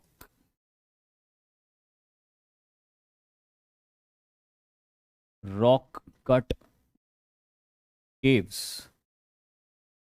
ये मोनोलिथिक रॉक कट केव्स हैं, एक ही चट्टान को काट कर बनाई गई गुफाएं दोनों, है ना? ठीक है। बिल्ट इन गुप्ता पीरियड, नहीं नहीं, गुप्ता पीरियड भी गलत हो जाएगा पूरी तरह, क्योंकि अजंता की गुफाएं ना सातवाहन पीरियड से लेके गुप्ता पीरियड के बीच में डेवलप हुई है। तो ये बात याद रख लेना अजंता की गुफा के बारे में, इसलिए पॉइंट मैं नहीं लिख रहा कि दोनों गुप्ता पीरियड में ही बिल्ट हुई है। लेकिन एक चीज याद रखना कि दोनों ही केव्स को डेवलप करने में वाकाटक एम्पायर का बहुत इंपॉर्टेंट रोल था। वाकाटक एम्पायर जिनके बारे में मैंने बताया था, जो गुप्तास के कौन थे? एलाइज थे। ठीक है, तो बोथ केव्स वेयर, ऐसा लिख देते हैं अपन, बिल्ट बिल्ट ड्यूरिंग वाकाटक्स। खास तौर पे अजंता की गुफाओं के ज्यादातर निर्माण वाकटक्स के समय ही हुए हैं, बाघ की गुफाओं के भी उसी समय हुए हैं। अब सबसे इंपॉर्टेंट पॉइंट इनके, और वो सबसे इंपॉर्टेंट पॉइंट है, both caves are famous for mural paintings.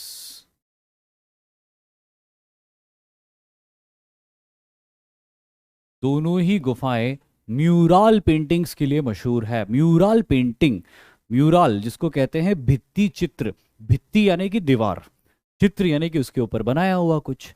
दोनों ही गुफाएं ऐसी है जिसमें दीवारों के ऊपर बनाए गए बहुत सुंदर चित्र है लॉर्ड बुद्ध की लाइफ से। हाँ, एक और इंपॉर्टेंट पॉइंट इन गुफाओं के बारे में, बोथ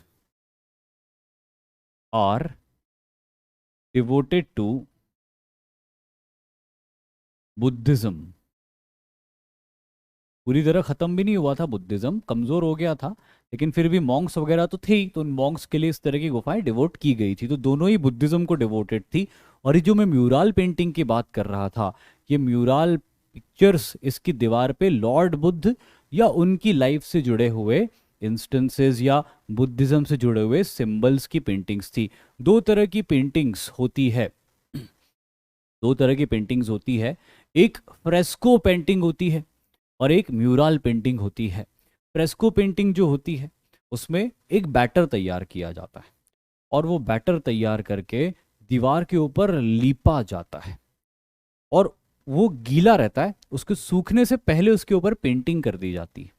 तो जब वो सूखता है तो कलर्स को होल्ड कर लेता है और वो कलर्स सदियों तक रहते हैं। तो एक तो इस तरह की पेंटिंग होती है फ्रेस्कोस, जो यहाँ से नहीं मिली, लेकिन एक पेंटिंग होती है म्यूरल, जिसमें दीवार के ऊपर बैटर नहीं लगाया जाता है, डायरेक्टली कलर्स को अप्लाई करके दीवार के ऊपर एक पेंटिंग बना दी जाती है। उस तरह की पेंटिंग को म्यूरल पेंटिंग बोलते हैं। तो अगेन यहाँ पर भी यही डिपेक्ट हो रहा है कि आर्ट बहुत ऊंचे लेवल पे पहुंच गया था, and this was the golden period of our culture, our history. इसी के साथ में आज का लेक्चर पूरा होता है। जय हिंद।